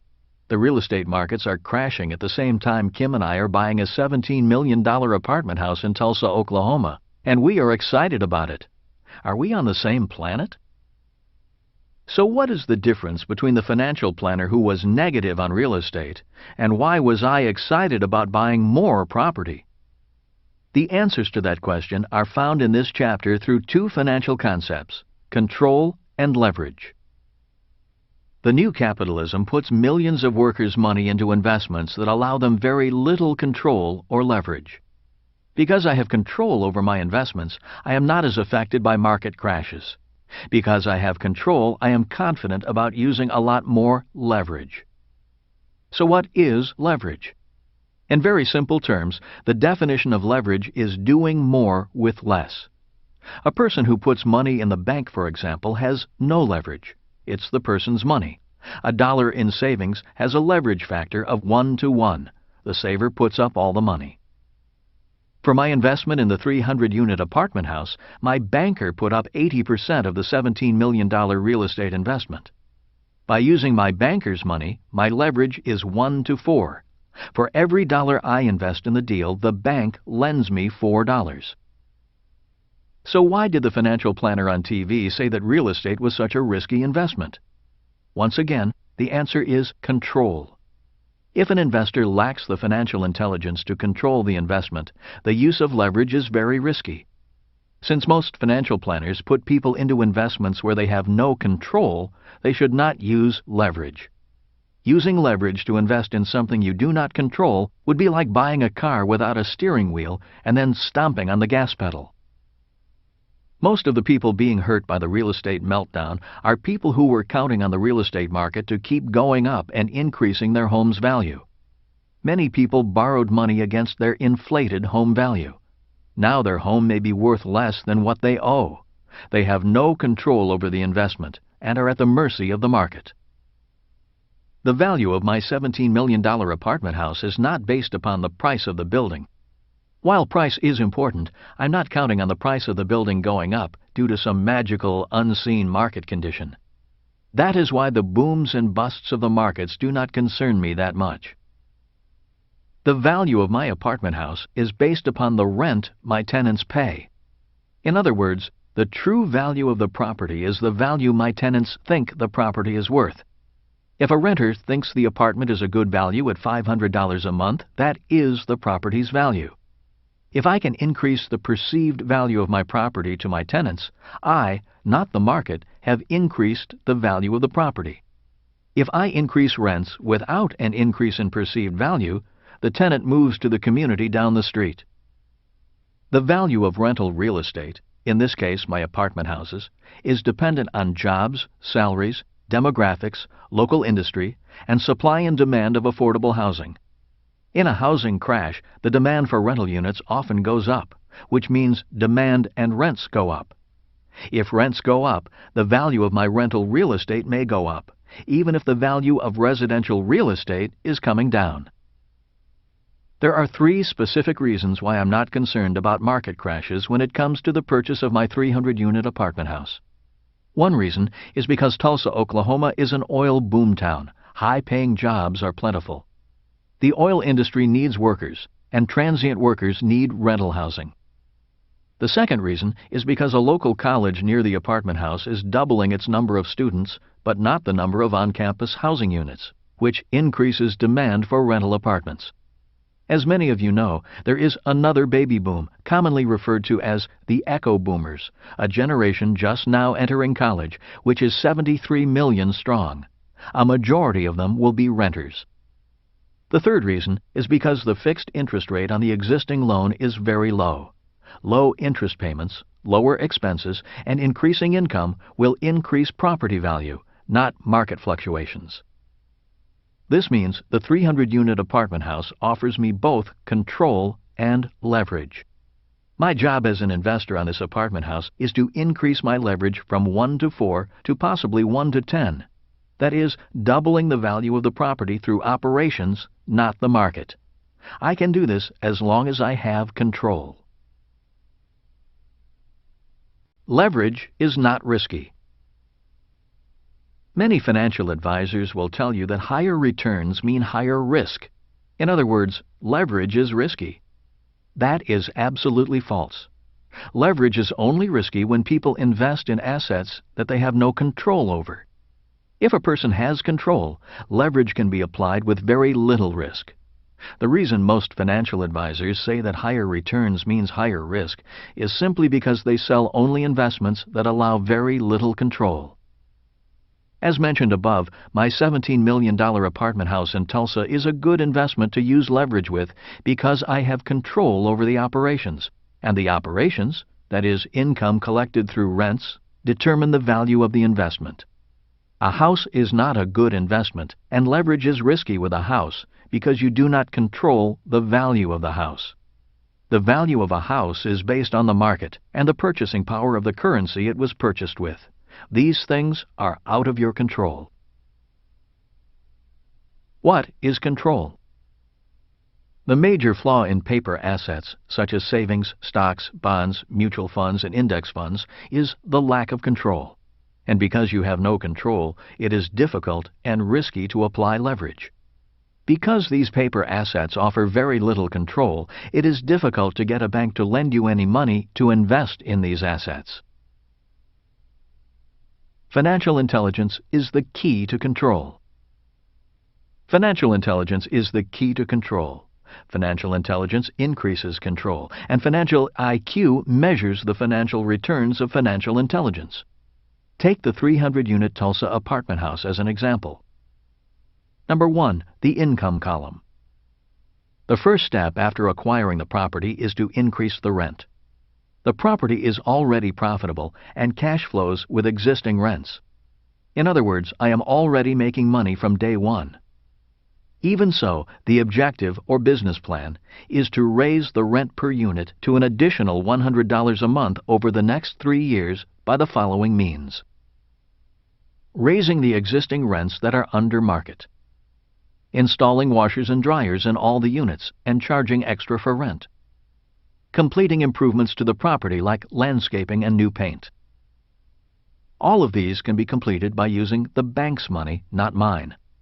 When we provided the bank our business plan, these improvements were part of it and were factored into the total loan amount. Multiplying 300 units by $100 over 3 years, this increases the entire project's monthly income by $30,000 a month, or an additional $360,000 a year. This increase in income is an example of control and leverage. If the plan works, 3 years from now, my financial IQ number 4, leverage, will be infinite because the increase in income will be achieved by no additional capital from investors, just good knowledge of how to manage the asset, control, to higher and higher profitability.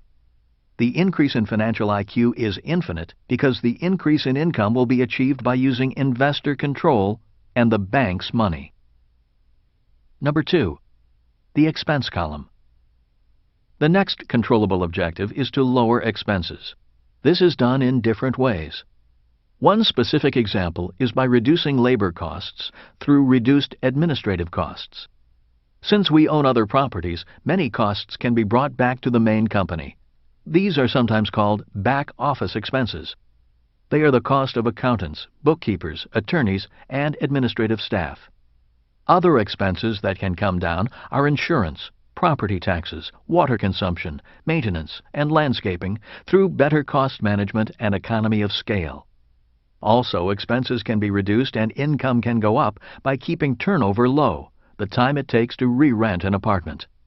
For example, the moment a tenant informs the management company that he or she is leaving, an ad is run advertising the apartment's availability. Once vacated, the cleaning crew comes in that day and the apartment is ready to show to a potential new tenant that night.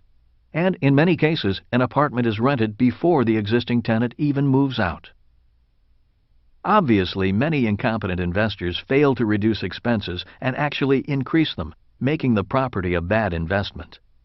Often they fail to manage the quality of tenants and the attractiveness of the property because they are trying to save money. In most cases, the property goes down in value. It's these poorly run properties that we like to buy because we can turn them into good investments through good property management. In other words, we make good money from bad investors. Property management is a key control. As you know, property management is one of the keys to profitability of real estate. Property management is a key control. Like most investors, I hate property management. That is why I have Ken McElroy, author of the ABCs of Real Estate Investing, as a partner. His company is absolutely the best. If you would like more information on property management or how to increase the value of real estate through property management, the Rich Dad Company offers several books and audio products created by my friend and investment partner Ken, whose company is a leading property management company in the southwestern United States. One of the reasons why I stay clear of most stocks and mutual funds is because I have no control over expenses, especially management salaries, bonuses, and fees. It makes me sick to read about a greedy CEO's increase in pay even as shareholder value drops. Number 3. The liability column. My 300-unit apartment house had an existing mortgage interest rate of just 4.95%. The low interest rate increases the asset value of the entire property. By adding a second mortgage at 6.5%, we created a blended rate of about 5.5%. 4.9% plus 6.5% equals 5.5%. This low interest rate is an important control and leverage. A percentage point on millions of dollars has a great impact on net income. For example, A 1% savings on a $10 million mortgage is $100,000 in extra income annually. Number 4. The asset column. By increasing rents, reducing expenses, and reducing debt, or interest on debt, the asset value of the property increases. Before going on into higher forms of leverage and control, I believe it is important to recap and review the points covered so far before getting more complex. These are the 7 points. Point number 1. There are many types of leverage. The financial leverage most people are familiar with is the leverage of debt, that is OPM, or other people's money. All 5 financial intelligences, which are increasing income, protection from predators, budgeting, leverage, and information, are forms of leverage. Leverage is anything that makes your job a little easier. It's easier to move a heavy object with a forklift, and it's easier to make a sophisticated investment decision with a higher financial IQ. Point number 2. Most investors invest in paper assets they have very little control over. Examples of paper assets are savings, stocks, bonds, and mutual funds and index funds. Because these assets allow little to no control, these investors have very little leverage and low returns on investment and reflect a low financial IQ. An example of low financial IQ is a 5% return on savings, paying taxes on that return, and then having inflation almost wipe out its value. Point number 3. An increase in returns does not mean an increase in risk. When financial advisors say that an increase in returns means an increase in risk, they are right when speaking about paper assets. They are wrong when speaking for all assets. Assets, such as a business or real estate, require more financial intelligence, allow for more financial control, and permit a higher degree of leverage with very low risk. The key to low risk is higher financial intelligence. This is why I recommend that people start small and stay small as they allow their financial intelligence to increase. With an increase in financial intelligence, their returns on their investments increase. Point number 4. Most financial advisors are not investors. Financial advisors are simply salespeople. Most financial advisors, even many real estate brokers, invest only in paper assets if they invest at all. Most have very little leverage professionally and financially. In many cases, their professional and financial leverage ratios are 1-to-1. A 1-to-1 professional ratio means they get paid for their work and only their work. A day's pay for a day's work.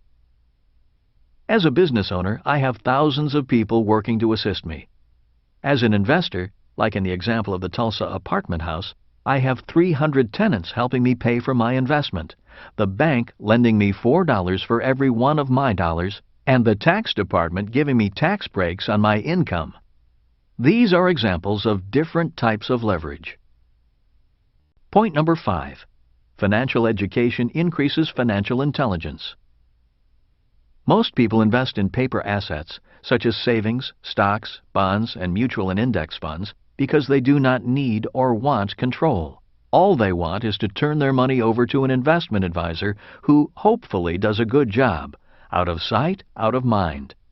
If people want more control, the first thing they need to control is their financial education, which increases their financial intelligence and hopefully increases their financial controls and leverage ratios. Point number 6. Leverage can work in 2 ways. Leverage can make you rich, and leverage can make you poor. This is why leverage requires financial intelligence and financial controls. With stocks, a trader can use the leverage of options. If a trader thinks the market is going up, they may use a call option, which is the right to purchase a stock at a certain price within a certain time. If the trader thinks the market is going down, they may use a put option or short the stock. In other words, a trader has the potential to make money if the stock price is going up or going down. The problem, however, is that the trader has no control over the asset, just control over the terms of their trade. Learning to trade a market, even in real estate, is an important part of an investor's financial education. Real estate investors also use options. In real estate, a call option is known as a down payment. Since most of my investment in real estate is based upon rental prices and operating costs of a property, up and down markets in real estate do not affect me as much. While I do occasionally flip a property, especially if someone is willing to pay me a ridiculous price for it, as a practice, I would rather buy a property and collect rent and other income for a long time. Then I look for another property to buy and hold. Point number 7. When most financial advisors recommend diversification, they are not really diversifying. There are 2 reasons why the diversification they recommend is not diversification. The first reason is that financial advisors invest in only one category of asset, paper assets. As the market crash of August 9 and 10, 2007 revealed, diversification did not protect paper asset values. The second reason is that a mutual fund is already a diversified investment. It is a hodgepodge of good and bad stocks. Professional investors don't diversify. As Warren Buffett says, diversification is a protection against ignorance. Diversification is not required if a person knows what they are doing. Instead of diversifying, professional investors do 2 things. One is to focus only on great investments. This saves money and increases returns. The second is to hedge. Hedging is another term for insurance. For example, my 300-unit apartment house is required by the bank to have all sorts of insurance. If the property burns down, insurance pays my mortgage and rebuilds the building. Best of all, the cost of the insurance is paid out of the rental income itself. 2 of the main reasons I do not like mutual funds is that banks do not lend money on them, and insurance companies will not sell me insurance against catastrophic loss if the market crashes. And all markets crash. On to more leverage, higher returns, and lower risk. Focus, not diversification, is the key to more sophisticated leverage, higher returns, and lower risk. Focus requires more financial intelligence. Financial intelligence begins with knowing what you are investing for. In the world of money, there are 2 things investors invest for: capital gains and cash flow. Number 1. Capital gains. Another reason so many people think investing is risky is because they invest for capital gains. When a person says, "I'm buying this stock, mutual fund, or piece of real estate," he or she is investing for capital gains, an increase in the price of the asset. For example, if I had purchased the $17 million apartment house hoping I could sell it for $25 million, then I would be investing for capital gains. Number 2. Cash flow. Investing for cash flow is a lot less risky.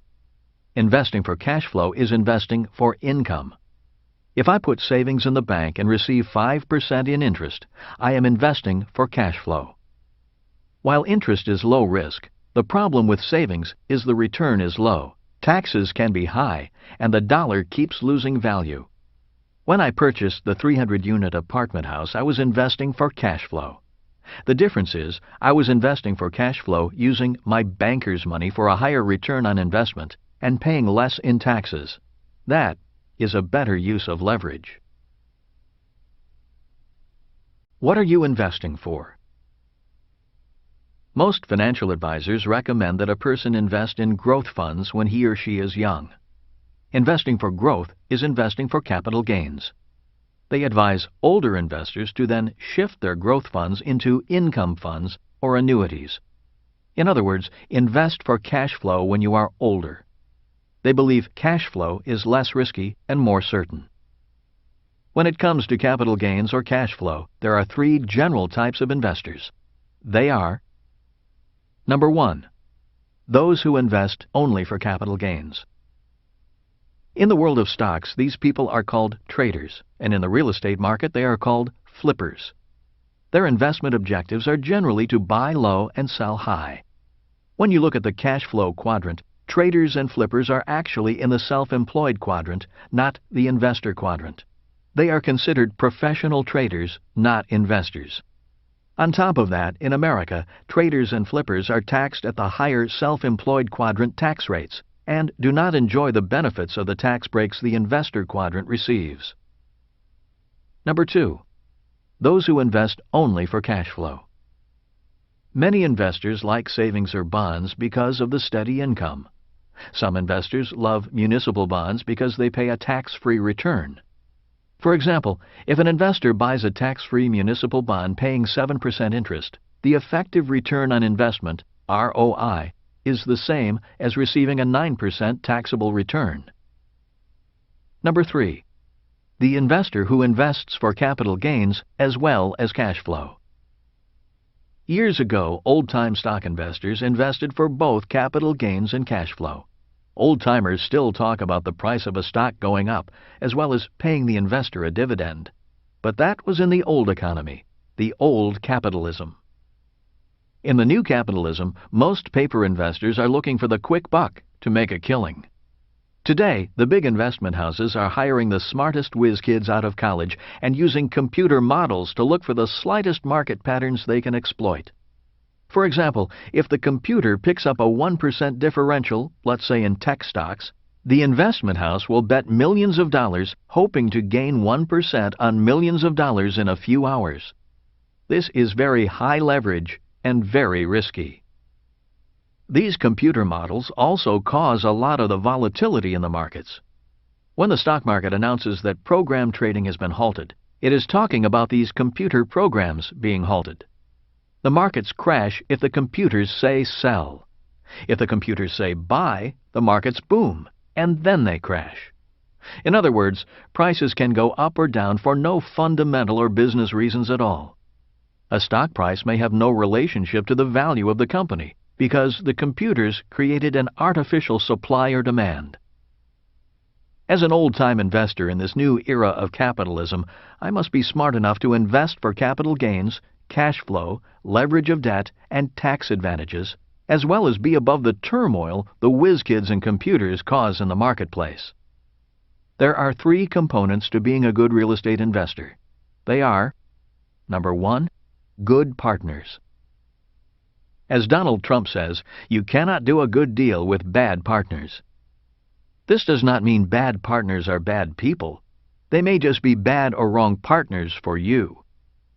For this 300-unit apartment house project to work, I must be sure I have good partners. Number 2, good financing. Real estate is primarily a function of financing. Many people say, location, location, location. I say, financing, financing, financing.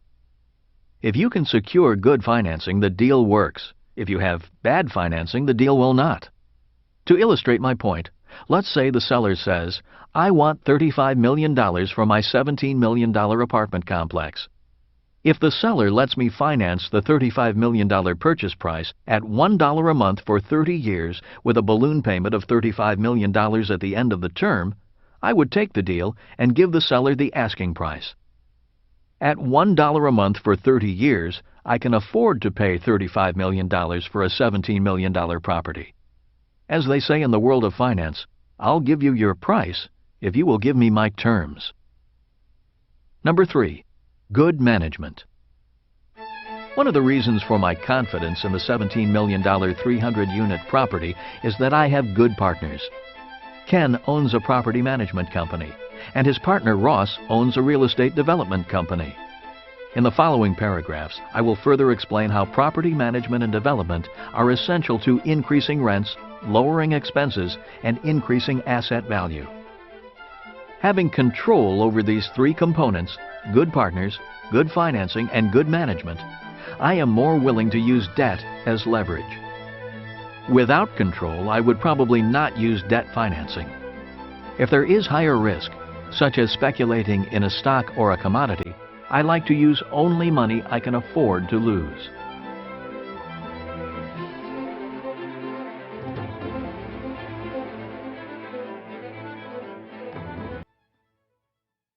Higher returns with less risk. I'm going to further explain my confidence in the investment thanks to my partners and having control over the 300-unit apartment project, why I am willing to use a lot of leverage, why I believe the risk is low, how I make more money, and how I pay less in taxes. There are three more advanced investment strategies. Investment strategies that require a higher level of financial intelligence. The three advanced leverage strategies are OPM, ROI, and IRR. Number 1. OPM, Other People's Money. There are many ways to use OPM. With the 300-unit apartment building, I am using 80% leverage. First of all, the beauty of using the bank's money is that it is tax-free money. The other benefits of the bank's money are: I keep the appreciation, cash flow income, tax benefits, and amortization. The bank puts up 80% of the money, but I receive 100% of the benefits. What a great partner! Number 2. ROI, Return on Investment. A confusing concept for many investors is the return on their money, or ROI. For example, when you read financial publications, many mutual funds claim they have gone up by 10%. But my question is, did any of that 10% return to the investor? And how did they measure that 10%? Some funds measure the 10% by the price of the shares in the fund going up. For example, if a year ago the price per share in the fund was $10 and today it's $11, they can claim a 10% return. In this case, the return was measured in capital gains. As an investor who invests for both capital gains and cash flow, the only return I count is the cash flow. For example, if I invest $10 and each year after taxes I put $1 in my pocket from cash flow, my return is 10%. I do not count the return on asset appreciation because it is an estimate and does not become a reality unless I sell the asset. The difference is that one measure of the ROI is in the price of the stock, and the other measure of ROI is money in my pocket. I actually want both, 10% in asset appreciation and 10% cash in my pocket. But cash flow is the only return that can be tangibly measured while I hold the asset. More leverage, higher returns. The reason leverage is so important is because the higher the leverage, the higher the return. For example, if I buy a $100,000 rental unit with my money and I receive $10,000 a year net income, my cash-on-cash return is 10%.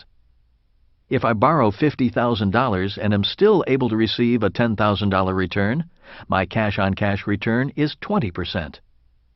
If I finance the entire $100,000 and still receive a $10,000 return, my return is infinite.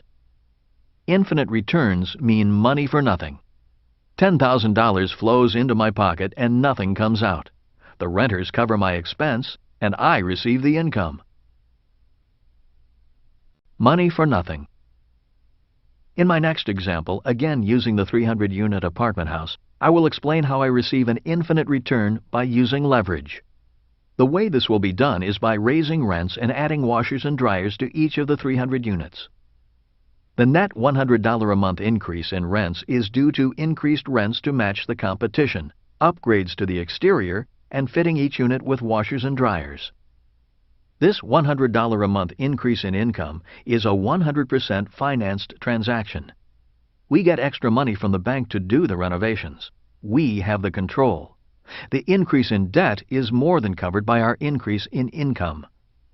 This extra $100 is technically an infinite return because all the expense is fronted by the bank and all the returns come to me.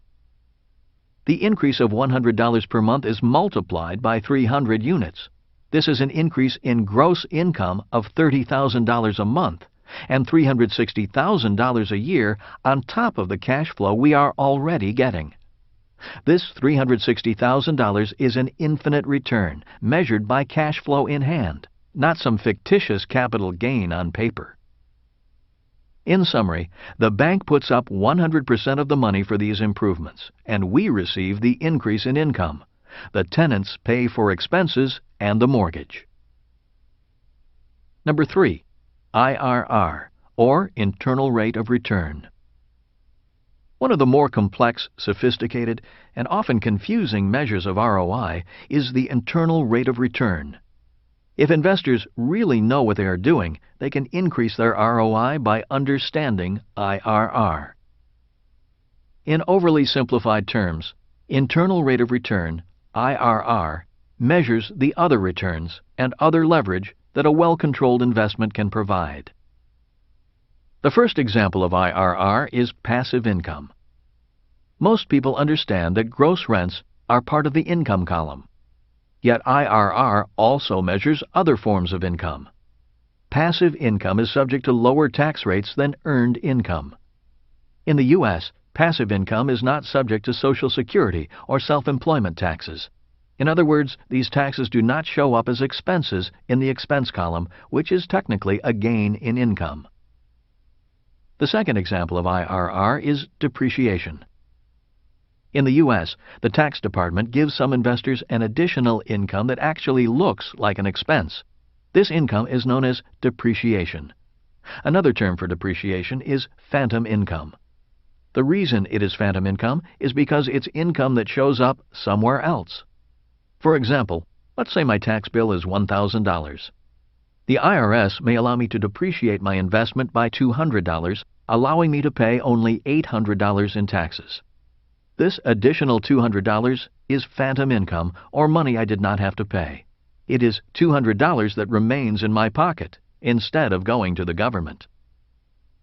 Depreciation is allowed for such things as refrigerators, ceiling fans, carpet, furniture, and other items that decline in value with age. A tax accountant can explain this to you if you own a business or real estate. There is no such thing as depreciation for paper asset investors. A third example of internal rate of return is amortization, which is a fancy word for paying off debt on a scheduled basis. When you have good debt that someone else, such as a renter, pays for you, amortization becomes income to you. In other words, as a tenant pays down my debt, that payment is technically income to me. Income that is paid to reduce my debt as my cash stays in my pocket, ready for the next great investment opportunity to come my way. Additionally, while my tenant is paying down my debt, I still receive all the tax benefits associated with my investment. A fourth example of IRR is appreciation. Appreciation is the increase in asset value. This is also income to you. This is not appreciation based upon some appraiser's idea of an increase in sales price based on comparative sales in the area. The way I measure appreciation is by the actual increase in income to my income column. For example, the increase of $360,000 in income from my 300-unit apartment house is measurable. This is not an exact method for defining IRR, but it gives you an idea how an investor can increase his or her return on investment far higher than most investors can receive from paper assets. At least you have an idea of what an IRR is. I would guess 95% of investors have never heard of internal rates of return. So you are now smarter and sharper than 95% of the investors out there. The exit strategy. The beauty of the exit strategy on the 300-unit apartment house is once again the use of leverage to become even richer. Instead of selling the property and facing substantial capital gains taxes on the profit, we pull out the money by refinancing. We are able to do this because we have increased the value of the property through our improvements in management. The bank recognizes this increase in value, and we are able to borrow against it. By leveraging the property's value, we pull money out of the property tax-free, and the improved operations more than cover the higher mortgage payment through higher income. By borrowing rather than selling, we get our down payment back tax-free, and we get to keep the asset. At this point, the property's income is an infinite return because we have no money invested in the deal, yet we receive the income. This is the ultimate leverage. Let's say after 5 years we are able to refinance the property and pull out $4 million tax-free. The $4 million refinanced dollars go to the investors and pay back all initial equity and then some. Even better, we still maintain control over the 300 units, and the increased mortgage payment of $280,000 is paid for by the $360,000 increase in income. The $360,000 increase in rental income minus $280,000 in increased interest expense leaves a net $80,000 in passive income. This $80,000 is an infinite return because the investors have received back their initial investment yet still receive cash flow. It is free money. The investors get $4 million back and move on to purchase another apartment house. This is an example of using control and leverage. This is an example of getting rich according to the rules of the new capitalism. Capitalism based on the use of debt to become richer. Rather than working hard to get out of debt, as those who follow the rules of old capitalism do, we work hard to find ways to get into more good debt and use more leverage. Starting with nothing. To some of you, a $17 million 300-unit apartment building sounds like a big investment. 10 years ago, buying a 300-unit apartment seemed big to Kim and me. 10 years from now, I am certain it will seem like a small investment. Kim, Ken, and I are already planning much bigger projects to take on. Donald Trump and I are looking at a massive project not far from my home, a project we will break ground on in 10 years. I mention the size and dollar amounts of projects to make 3 points. Number 1. Being born poor and financially uneducated does not mean you cannot become rich. Very few people are born rich enough to buy a $17 million apartment complex, and no one is born smart enough to acquire, finance, and manage a 300-unit apartment complex by themselves. In other words, not having any money or financial education isn't an excuse not to get started. Number 2. Start small and take baby steps. In 1989, Kim's first investment was a $45,000 two-bedroom, one-bath home in Portland, Oregon. She put $5,000 down and made $25 a month. She was extremely nervous when she took her first step. Today, a $17 million apartment house is boring to her. She is ready for bigger projects. Number 3. Dream big. Most of us know that a child must be allowed to dream. The same is true for adults. As a couple, Kim and I have big dreams. Our dreams keep our marriage rich, young, and fun. Bigger investment projects keep us learning together, operating as a team, and growing together rather than growing apart. Instead of living below our means, we dream big, learn, and invest carefully in order to go beyond our means. It's not just about money, it's about life. In conclusion, on August 9 and 10, 2007, as the markets of the world crashed, many people had no idea what the crash meant. Most people have no idea how it will affect their lives. Most people have no idea how the rule changes back in 1971 and 1974 have affected their lives.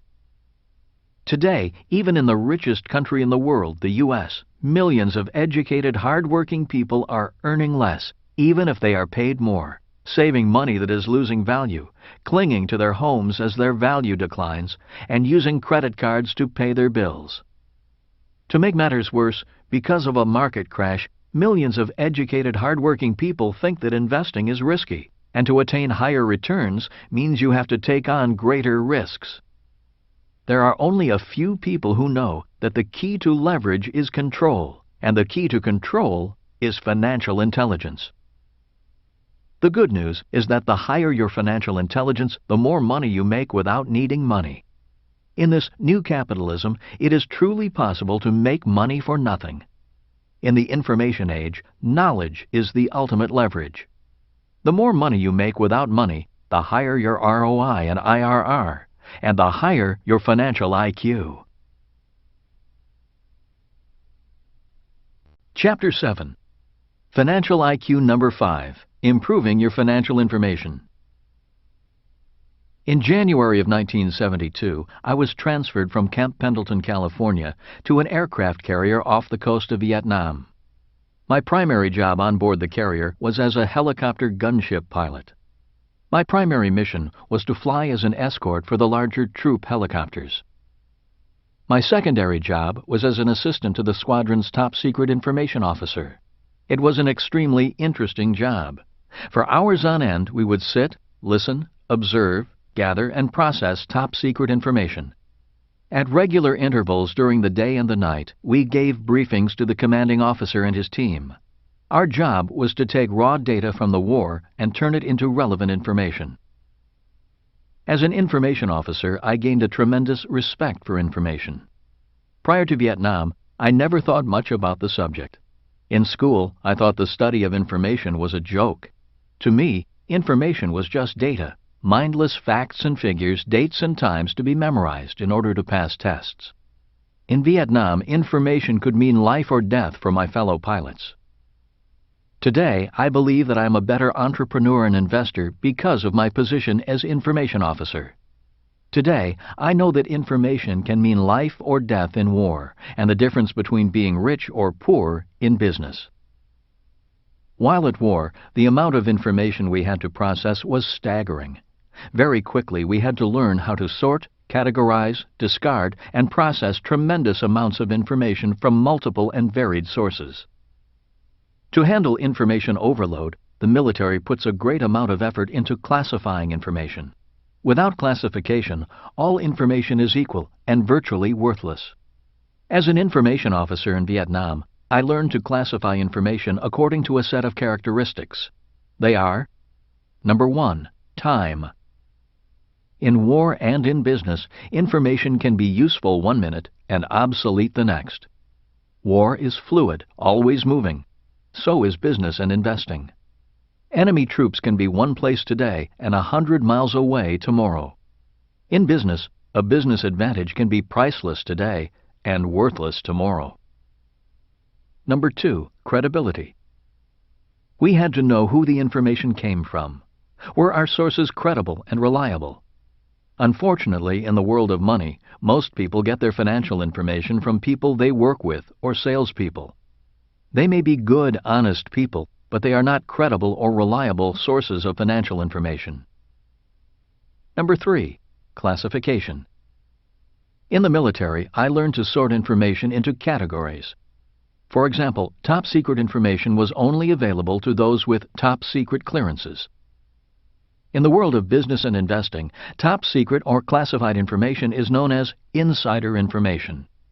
When the average investor hears the term, he or she thinks of illegal information, and sometimes it is. Insider information is illegal when a person receives information from someone inside a public company and uses it to buy or sell that company's shares. In reality, all information is inside information. A more important question is, how far from the inside are you? By the time a person hears a hot tip about a company's new product or news that a company is in trouble, people on the inside and close to the inside have already traded on that information. The battle has already been won, and the average investor has lost. Let me make it clear that I do not encourage or condone illegal insider trading. The distinction I want to make is about the importance of being on the inside and getting close to the information. One of the reasons I love being an entrepreneur and a real estate investor is because I am a legal insider who can trade on inside information. Since I am not a public company, I can also freely tell my friends what I know and how I am investing. One of the main reasons my rich dad encouraged me to develop my financial intelligence is so I could have access to inside information. The closer to the inside your information, the richer you become. Number 4, relative information. Watching battlefield information change day by day, we as information officers were able to interpret past and present information to forecast future information.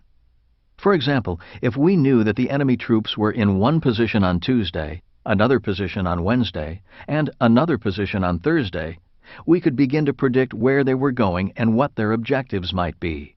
In other words, we had to know how information related to other information.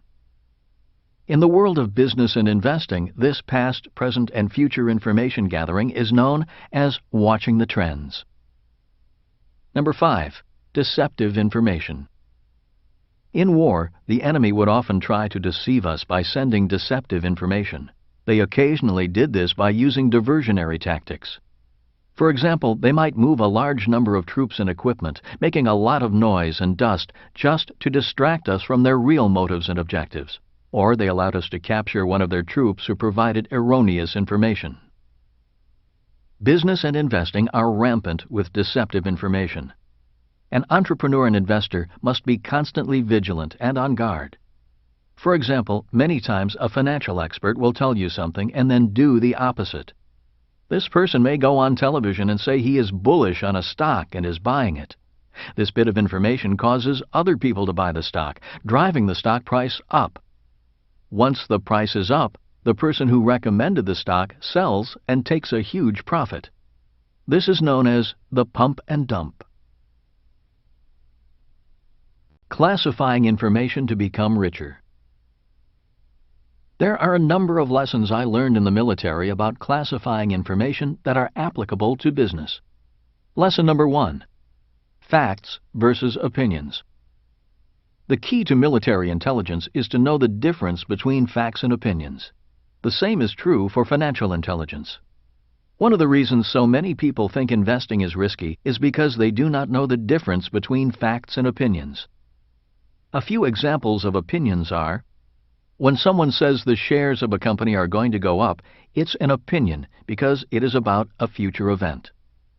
When someone says a person's net worth is $1 million, it's an opinion because most valuations are opinions. If a person says he is very successful, this is an opinion because the definition of success is relative.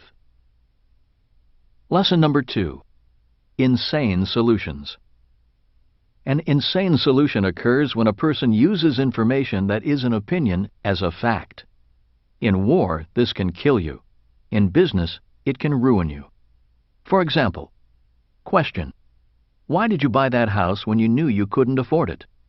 Answer: I bought it because my broker said it was going to go up in value. I thought that I could buy the house, live in it, and then sell it for a profit, which would solve my money problems. Question: why do you invest in those mutual funds?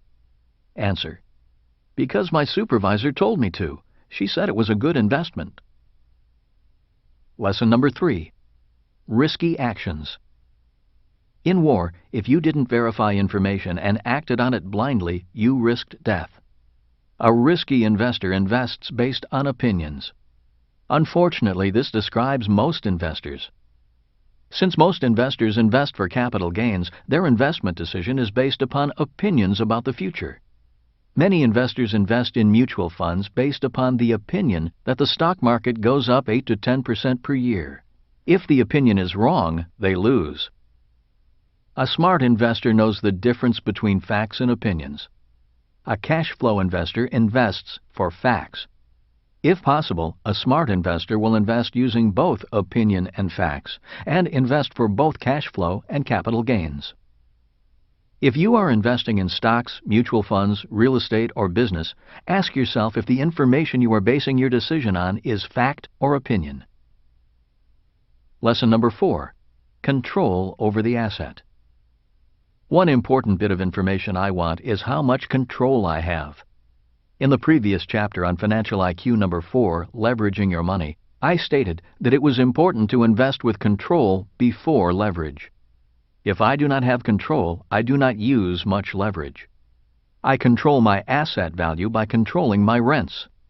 My asset value is not based upon a market appraisal, which is an opinion 99% of the time. Lesson number 5.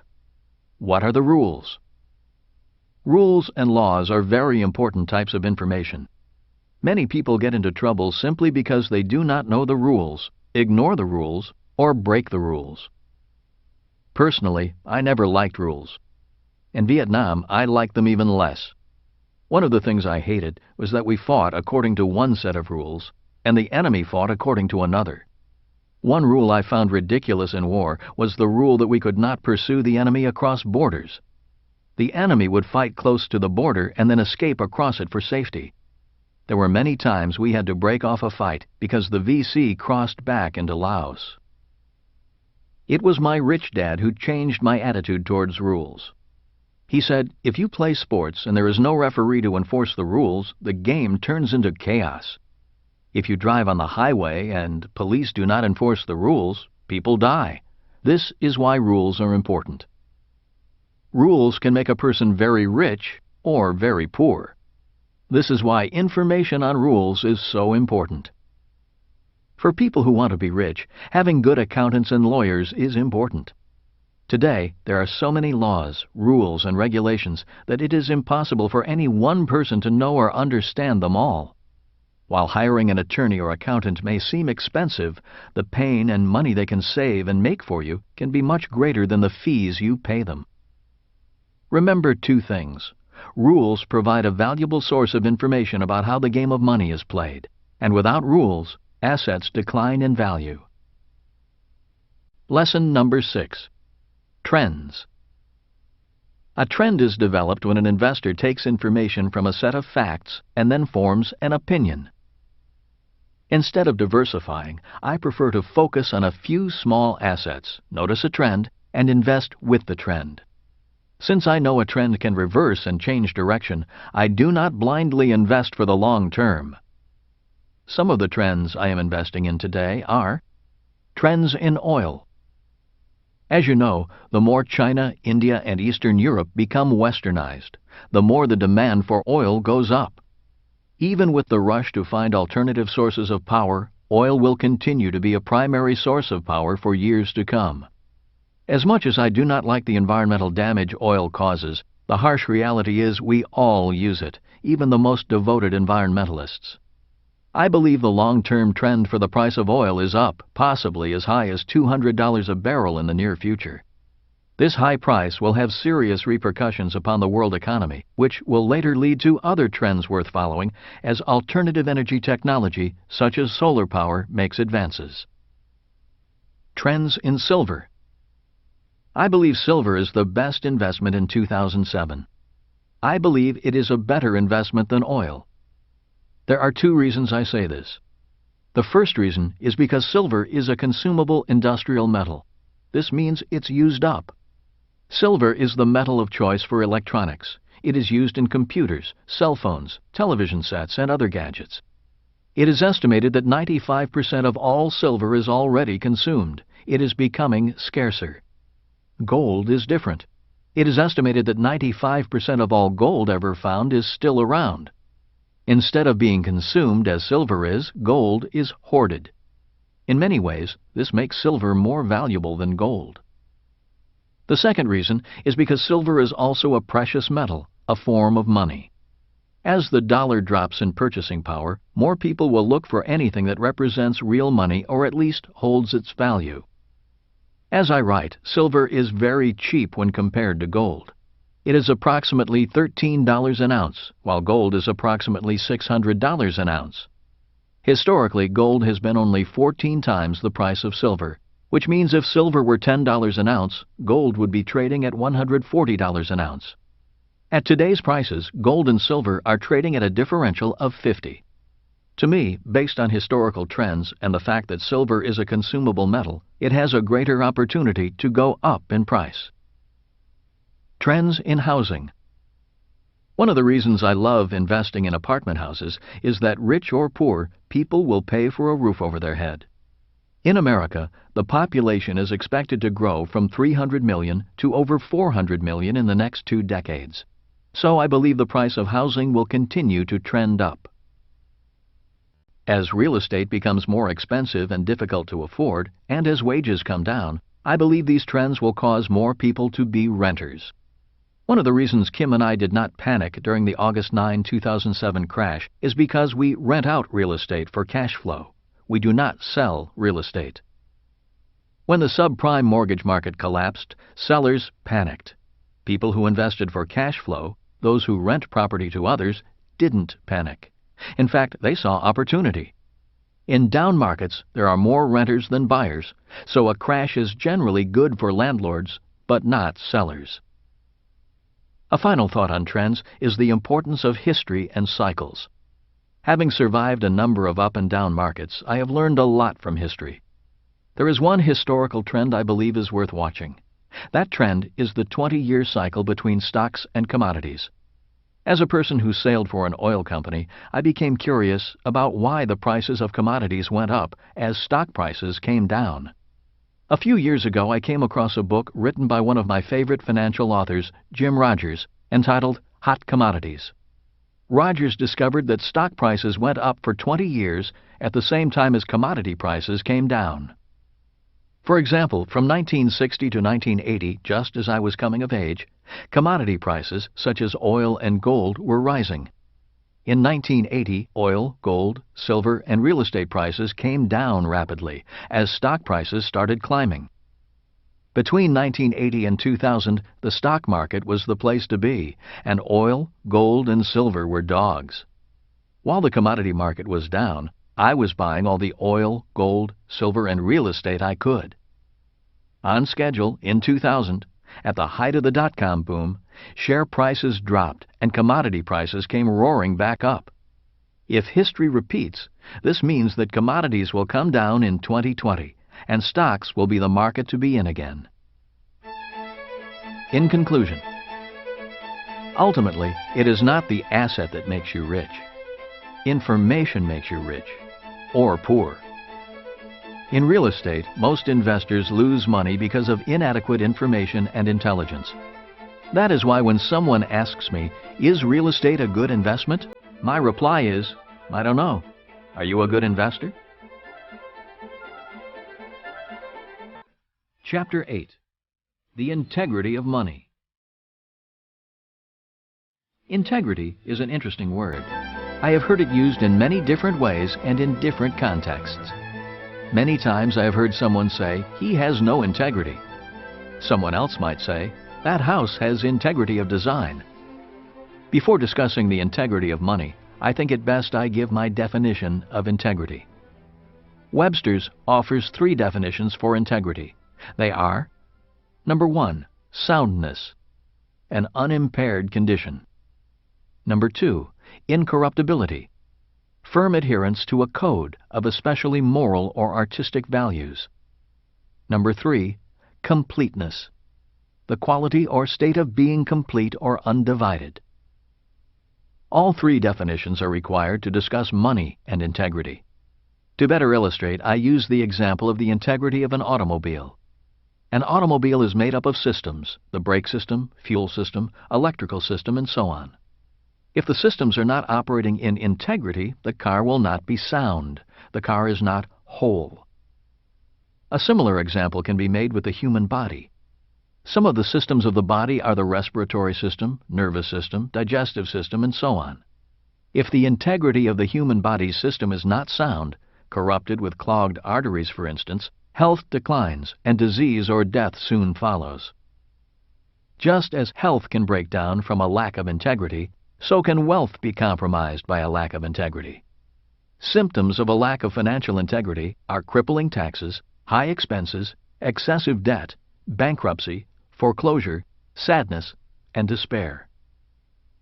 Earlier, I listed 5 different financial intelligences.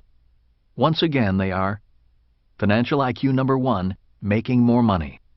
Financial IQ number 2, protecting your money. Financial IQ number 3, budgeting your money. Financial IQ number 4, leveraging your money. Financial IQ number 5, improving your financial information. The integrity of all 5 intelligences is required if a person wants to grow rich, stay rich, and pass his or her wealth on for generations. Missing one or more of the financial intelligences is like someone who doesn't know how to drive attempting to drive a car that has brakes without pads and water in the gas lines. When a person is struggling financially, one or more of these financial intelligences is out of whack, financial integrity is not sound, and the person is not complete. A reflection of financial integrity. As my rich dad said, "My banker has never asked me for my report card." The reason bankers don't ask for an academic report card is because they are looking for financial intelligence, not academic intelligence.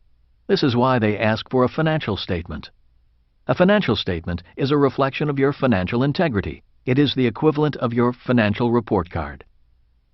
Bankers are looking for answers that relate to the 5 financial intelligences. Obviously, they want to know how smart people are at making money, protecting their money, budgeting their money, leveraging their money, and how informed they are.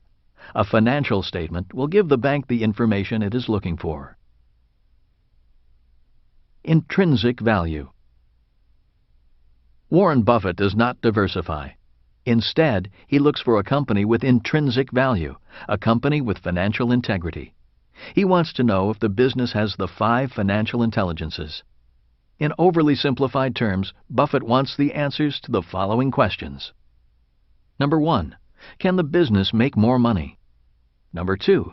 Does the business have a protected niche? Number 3. Does the business budget its money and resources well? Number 4. Can the business be leveraged and expanded? Number 5.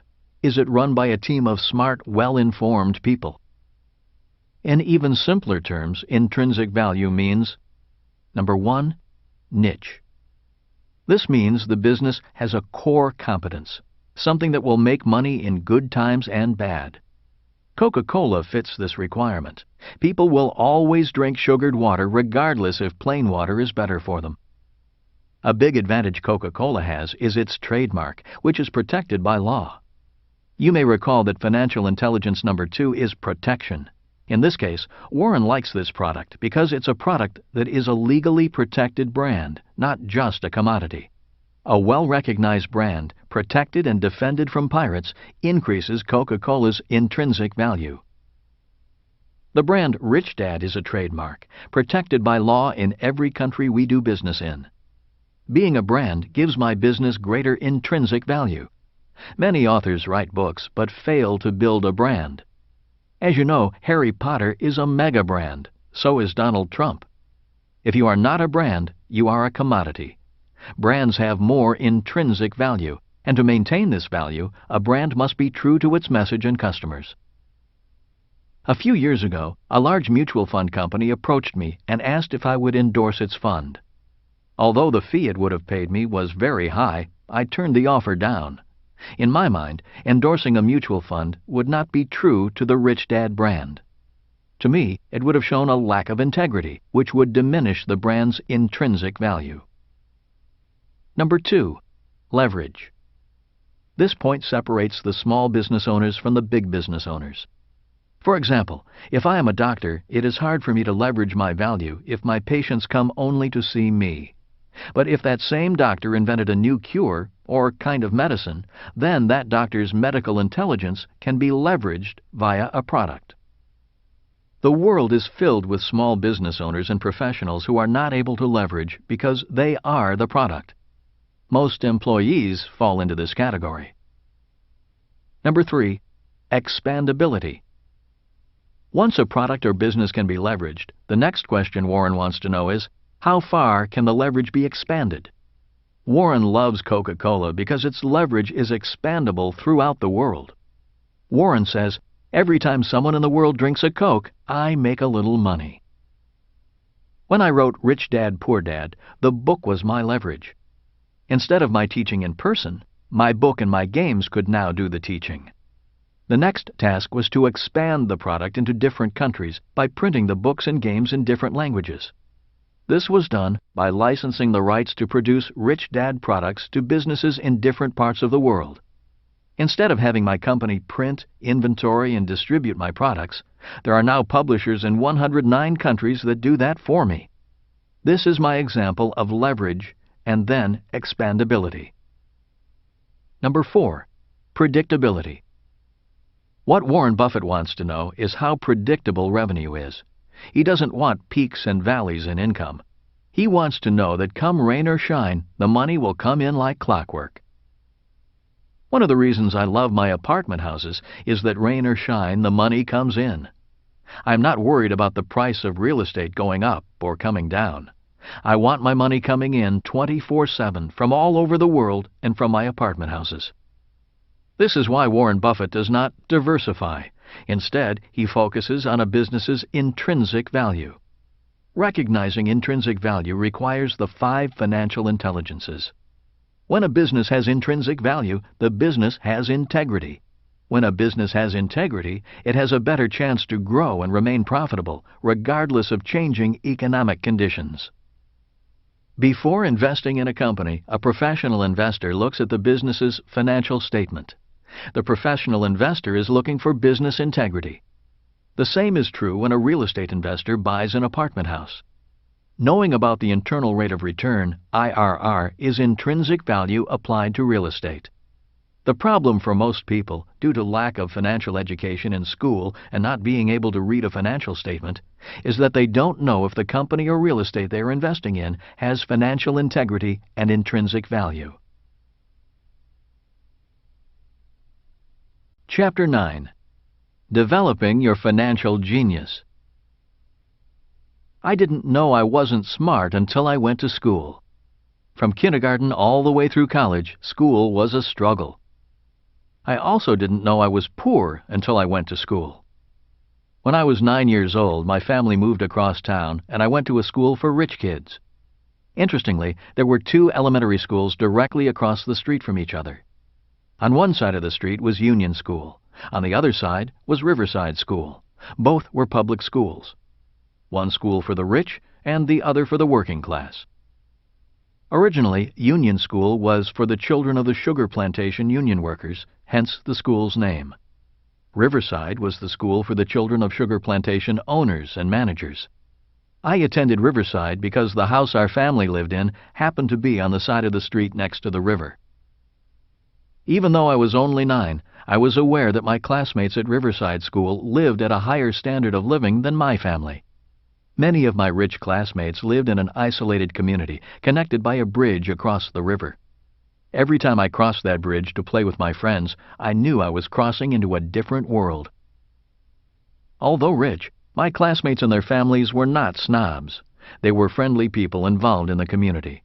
I spent a lot of time at my friends' beach homes, on their boats, and flying in their planes. They did not flaunt their wealth, they shared it. To them, being rich seemed natural, not special. It was a lifestyle and a standard of living. Their lifestyle was not that big a deal to them. It was I who thought their lifestyle was a big deal, sometimes feeling uncomfortable, sometimes out of place, and acutely aware of the standard of living that separated us. At the age of 12, my rich friends went off to private schools, and I continued on through public high school with the kids who went to Union School. In 1974, as I was getting out of the Marine Corps at the age of 27, I knew I wanted to be rich. Even though I had grown up, lost my baby fat, and gotten taller and stronger, in my mind, I was still the shy, fat guy without much money. I knew I wanted to be an entrepreneur and invest in real estate, but I had no money and no skills. The more I thought about it and compared the life I wanted with what I had, the more I realized that my school teachers were correct. I was average. I had no great skills or talent. I was not smart. If I was going to be rich, I needed to find a way to be at least above my means in every way. Don't live below your means. Financial experts advise people to live below their means and diversify. To many people, this sounds like smart advice. The problem with following this advice is that you wind up average because it is average advice. It is not bad advice, it's just average financial advice. Besides, who wants to live below their means? I knew I needed to focus if I wanted a higher standard of living, a standard of living like my classmates who lived across the bridge. I decided the best way to beat the A students, the rich kids, the teachers who labeled me average, was to become rich. I was not angry with them, I was just tired of being average. I realized I could become richer than most people because when it came to money, most people were following below-average financial strategies and advice. I built and rebuilt several businesses from 1974 to 1984. I was determined to become an entrepreneur. Just like a baby who stands and falls a number of times before learning to walk, I stood and fell a number of times before walking as an entrepreneur. From 1984 to 1994, I became an educational entrepreneur because I became interested in how people learn. Although I disliked school, I enjoyed learning. Also, I wanted to know why I always felt stupid in class. During those 10 years, Kim and I built an education company that taught entrepreneurship and investing from our offices in Australia, Canada, New Zealand, Singapore, and the U.S. During this period of time, I did things differently, almost the opposite of the way traditional schools teach. Instead of creating an environment where only 1 or 2 students were smart, I created an environment where everyone could feel smart and learn. Instead of competing, the class cooperated. Instead of having students listen to me lecture, I created different games to teach specific subjects. Instead of being bored, adult students were actively challenged and participated. I went on to develop my educational board game Cash Flow from what I learned as an entrepreneurial educator, the first game to teach both accounting and investing at the same time. As you may know, accounting can be the most boring subject on earth, and investing the most frightening. By combining the 2 subjects into one game, learning became challenging and fun. A person could play the game 1,000 times and still learn something new about accounting, investing, and themselves. The game was officially launched in 1996. As I learned more about the human mind and how we learn, I found out a number of things about our school system that were disturbing. I found out that our current system of teaching actually damages a child's brain. In other words, even an A student can be slowed up by the educational system. The more I studied and practiced different teaching techniques in my classes, the more I began to find the answers I was looking for, and I found why I had constantly been labeled stupid or, at best, average. Multiple intelligences. Through my research, I discovered the book Frames of Mind, The Theory of Multiple Intelligences by Howard Gardner. His book teaches that there are 7 intelligences. Number 1, linguistic. Number 2, logical mathematical. Number 3, musical. Number 4, bodily kinesthetic. Number 5, spatial. Number 6, interpersonal. Number 7, intrapersonal. His book validated what I intrinsically knew. I simply didn't have the intelligences recognized by the school system, which are predominantly linguistic and logical mathematical. This is one of the reasons I failed English twice in high school. I could not write, spell, or punctuate. I am not linguistic, and I am not logical. In my freshman year at the Merchant Marine Academy, English became my favorite subject because I had a great teacher. If not for that teacher, I might not be an author today. My English teacher at the Academy had great interpersonal skills, which is why he could relate to me. I respected him. Instead of talking down to me, he inspired me. We could speak person to person rather than teacher to student. In his class, I wanted to be smart, and I wanted to learn. Instead of another F in English, I received a B. Later, as a Marine in Vietnam, it was my intrapersonal intelligence that kept me alive. Intrapersonal intelligence is the ability to control my emotions and get the job done, even if the job is life-threatening. Many people are not successful financially because their intrapersonal intelligence is weak. People with limited intrapersonal intelligences often say, "I need job security," or "that sounds risky." These are examples of emotions doing the thinking, not intrapersonal intelligence. As I studied more about Gardner and his theory of multiple intelligences, I realized that the A students were those who had high linguistic and logical mathematical intelligences. Reading, writing, and math were easy for them, but very difficult for me. My intelligence strengths were spatial, bodily kinesthetic, and intrapersonal, which is why I doodled in class, built a boat, and was not threatened or motivated when teachers told me I wouldn't get a good job if I didn't get good grades. At this time, you may want to ask yourself, of the 7 intelligences, which are you strongest at? 3 parts of the brain. Albert Einstein is credited with saying, "Imagination is more important than knowledge." As an entrepreneurial educator, I did a lot of research on the different parts of the brain. Boiling it all down to overly simplified terms, we have 3 basic parts to our brain: the left brain, the right brain, and the subconscious brain. The left brain is generally used for reading, writing, speaking, and logic. Kids who do well in school have well-developed left brains. From Gardner's work on multiple intelligences, the left brain would be most associated with linguistic, logical mathematical, and interpersonal intelligences. Writer, scientist, lawyer, accountant, and school teacher are professions for such people. The right brain is the part of the brain often associated with pictures, art, music, and other more nonlinear relationships, with creativity and imagination. From Gardner's work, musical and spatial intelligences would be most associated with the right brain. Designer, architect, and musician are professions for people with these dominant intelligences. The subconscious brain is the most powerful of the three brains because it includes the old brain, often called the primitive brain. It's the primitive brain that is most like an animal's brain. It does not think, but rather reacts, fights, flees, or freezes. From Gardner's work, the intrapersonal intelligence would most relate to the subconscious mind. In my opinion, it is a person's intrapersonal intelligence that ultimately determines if they are a success or failure in life, love, health, and money. This is because the subconscious mind is the most powerful part of the brain, especially in pressure situations. The subconscious mind also affects our bodily actions via bodily kinesthetic intelligence. For example, in the game of golf, pressure may cause a golfer to choke and miss an easy putt. Subconsciously, a person may freeze and not take action out of fear of making a mistake, or stay at a job for security rather than the love of the work. People with high intrapersonal intelligence have the ability to control the subconscious brain's desire to fight, flee, or freeze. Instead of flee, they may decide the best thing to do is freeze.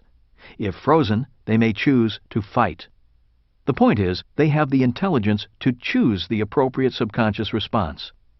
If angry, they can speak calmly. If afraid, they can confront their fear.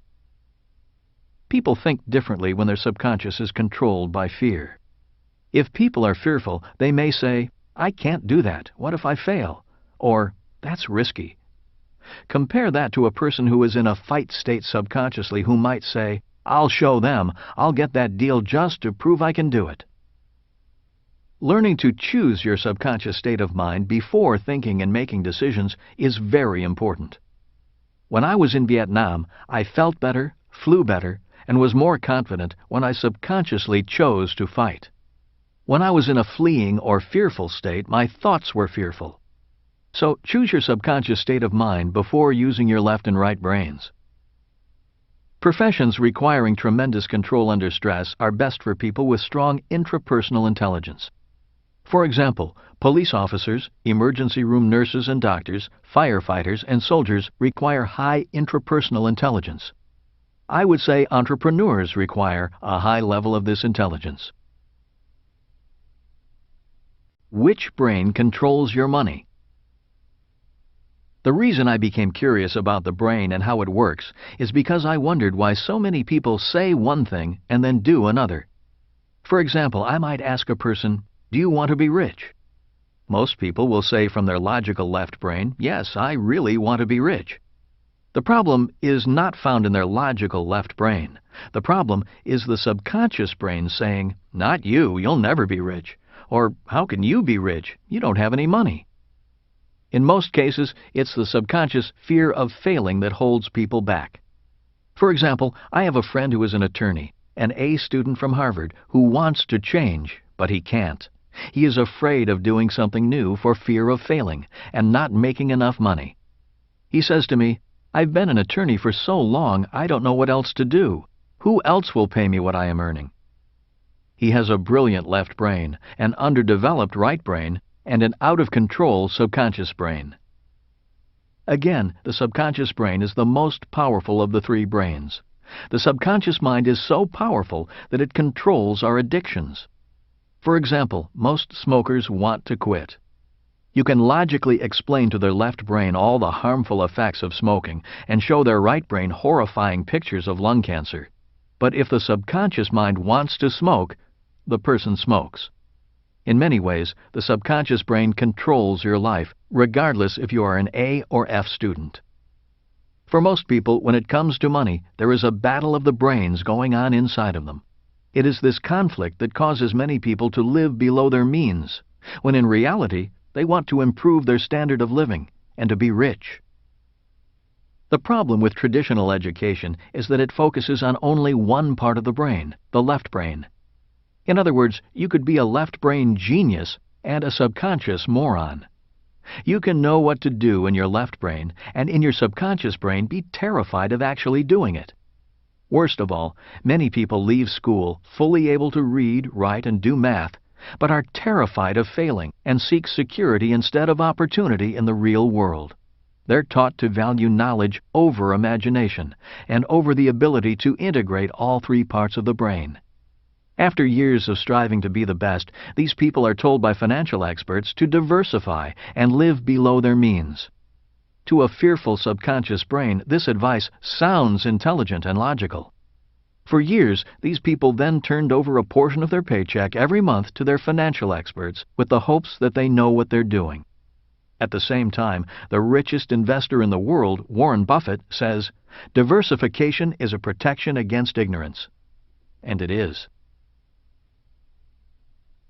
A world ruled by left-brainers. The world is run by left-brained people. The problem with left-brained people is they think there is only one brain and only one intelligence. Many are not aware of the other parts of the brain and the possibility of other types of intelligences. When you ask a highly educated left-brained person for the definition of intelligence, he or she replies, "If you agree with me, you are intelligent. If you don't, you're an idiot." In the world of money, these left-brained people believe making money is a by-the-numbers formula, a mathematical equation. This is why when the market crashed, many funds crashed in unison. The funds are run by academic geniuses all following the same formula. Here's another quote from the August 24, 2007 Wall Street Journal article on quant funds. Justin Lahart, How the Quant Playback Failed.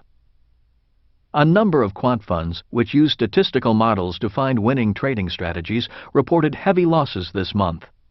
In many cases, the managers pointed their fingers at other quantitative hedge funds, essentially saying they all owned many of the same stocks and their models told them to sell at the same time, driving down the share prices, hurting everyone in the process. Learning to win using your whole brain. Warren Buffett once said, "You have to think for yourself." It always amazes me how high IQ people mindlessly imitate. As an educational entrepreneur, I began teaching students to think outside of the box and to create rather than imitate. I was surprised at how frightening this teaching process was for many of my students. Most had been so frightened into needing job security, a magic formula for investing, and avoiding mistakes, that breaking the bonds of that fear was the hardest part of my job. These were smart, successful, well-educated people who wanted to make changes.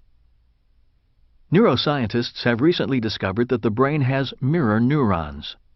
Many of these scientists believe this discovery is more important than the discovery of DNA.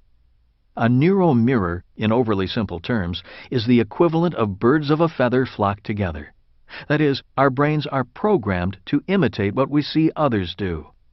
It explains why quant fund managers invest in the same stocks, why poor people stay poor even though they earn a lot of money, and why a child raised in England will speak a different dialect of English with a different accent than a child born in the U.S. or Australia. Mirror neurons of dialect and accent limit the scope of our world and who we associate with. Today, neuroscientists believe that mirror neurons are the most powerful learning parts of our brains. In the classroom, it explains why some students are teachers' pets. Since most classrooms are led by left-brained people, they tend to favor the kids with the same intelligences. In simple terms, mirror neurons mean our brains are like television transmitters and receivers. Even though we are not physically talking to one another, our brains are communicating at very deep levels. For example, when we walk into a room, most of us can immediately sense who likes us and who doesn't, even though nothing is said.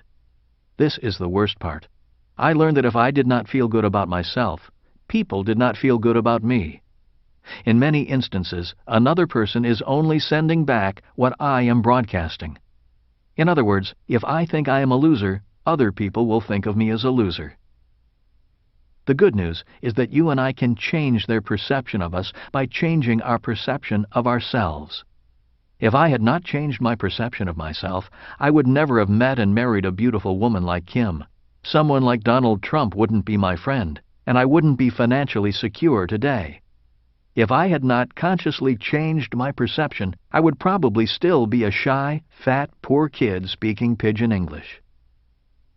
Being raised in a family of school teachers, I realized their measure of success was the school a person attended and how many advanced degrees he or she had. In the world of big business, it was pretty much the same thing. In most major corporations, employers want the pedigree of prestige that comes with advanced degrees from recognized schools. Being around my rich dad, I realized his measure of success was how much money he made, the people he spent time with, the freedom to work or not work, and how many jobs he provided. I realized I had better decide whose measure of success I wanted to base my life on. Since I did not think I could win at my poor dad's game of school and big business, I decided I had a better chance of winning at my rich dad's game. That is when my real education began. I decided to follow in my rich dad's footsteps as an entrepreneur and real estate investor. The questions for you are, what is your measurement of success? Where do you have the best chance of winning?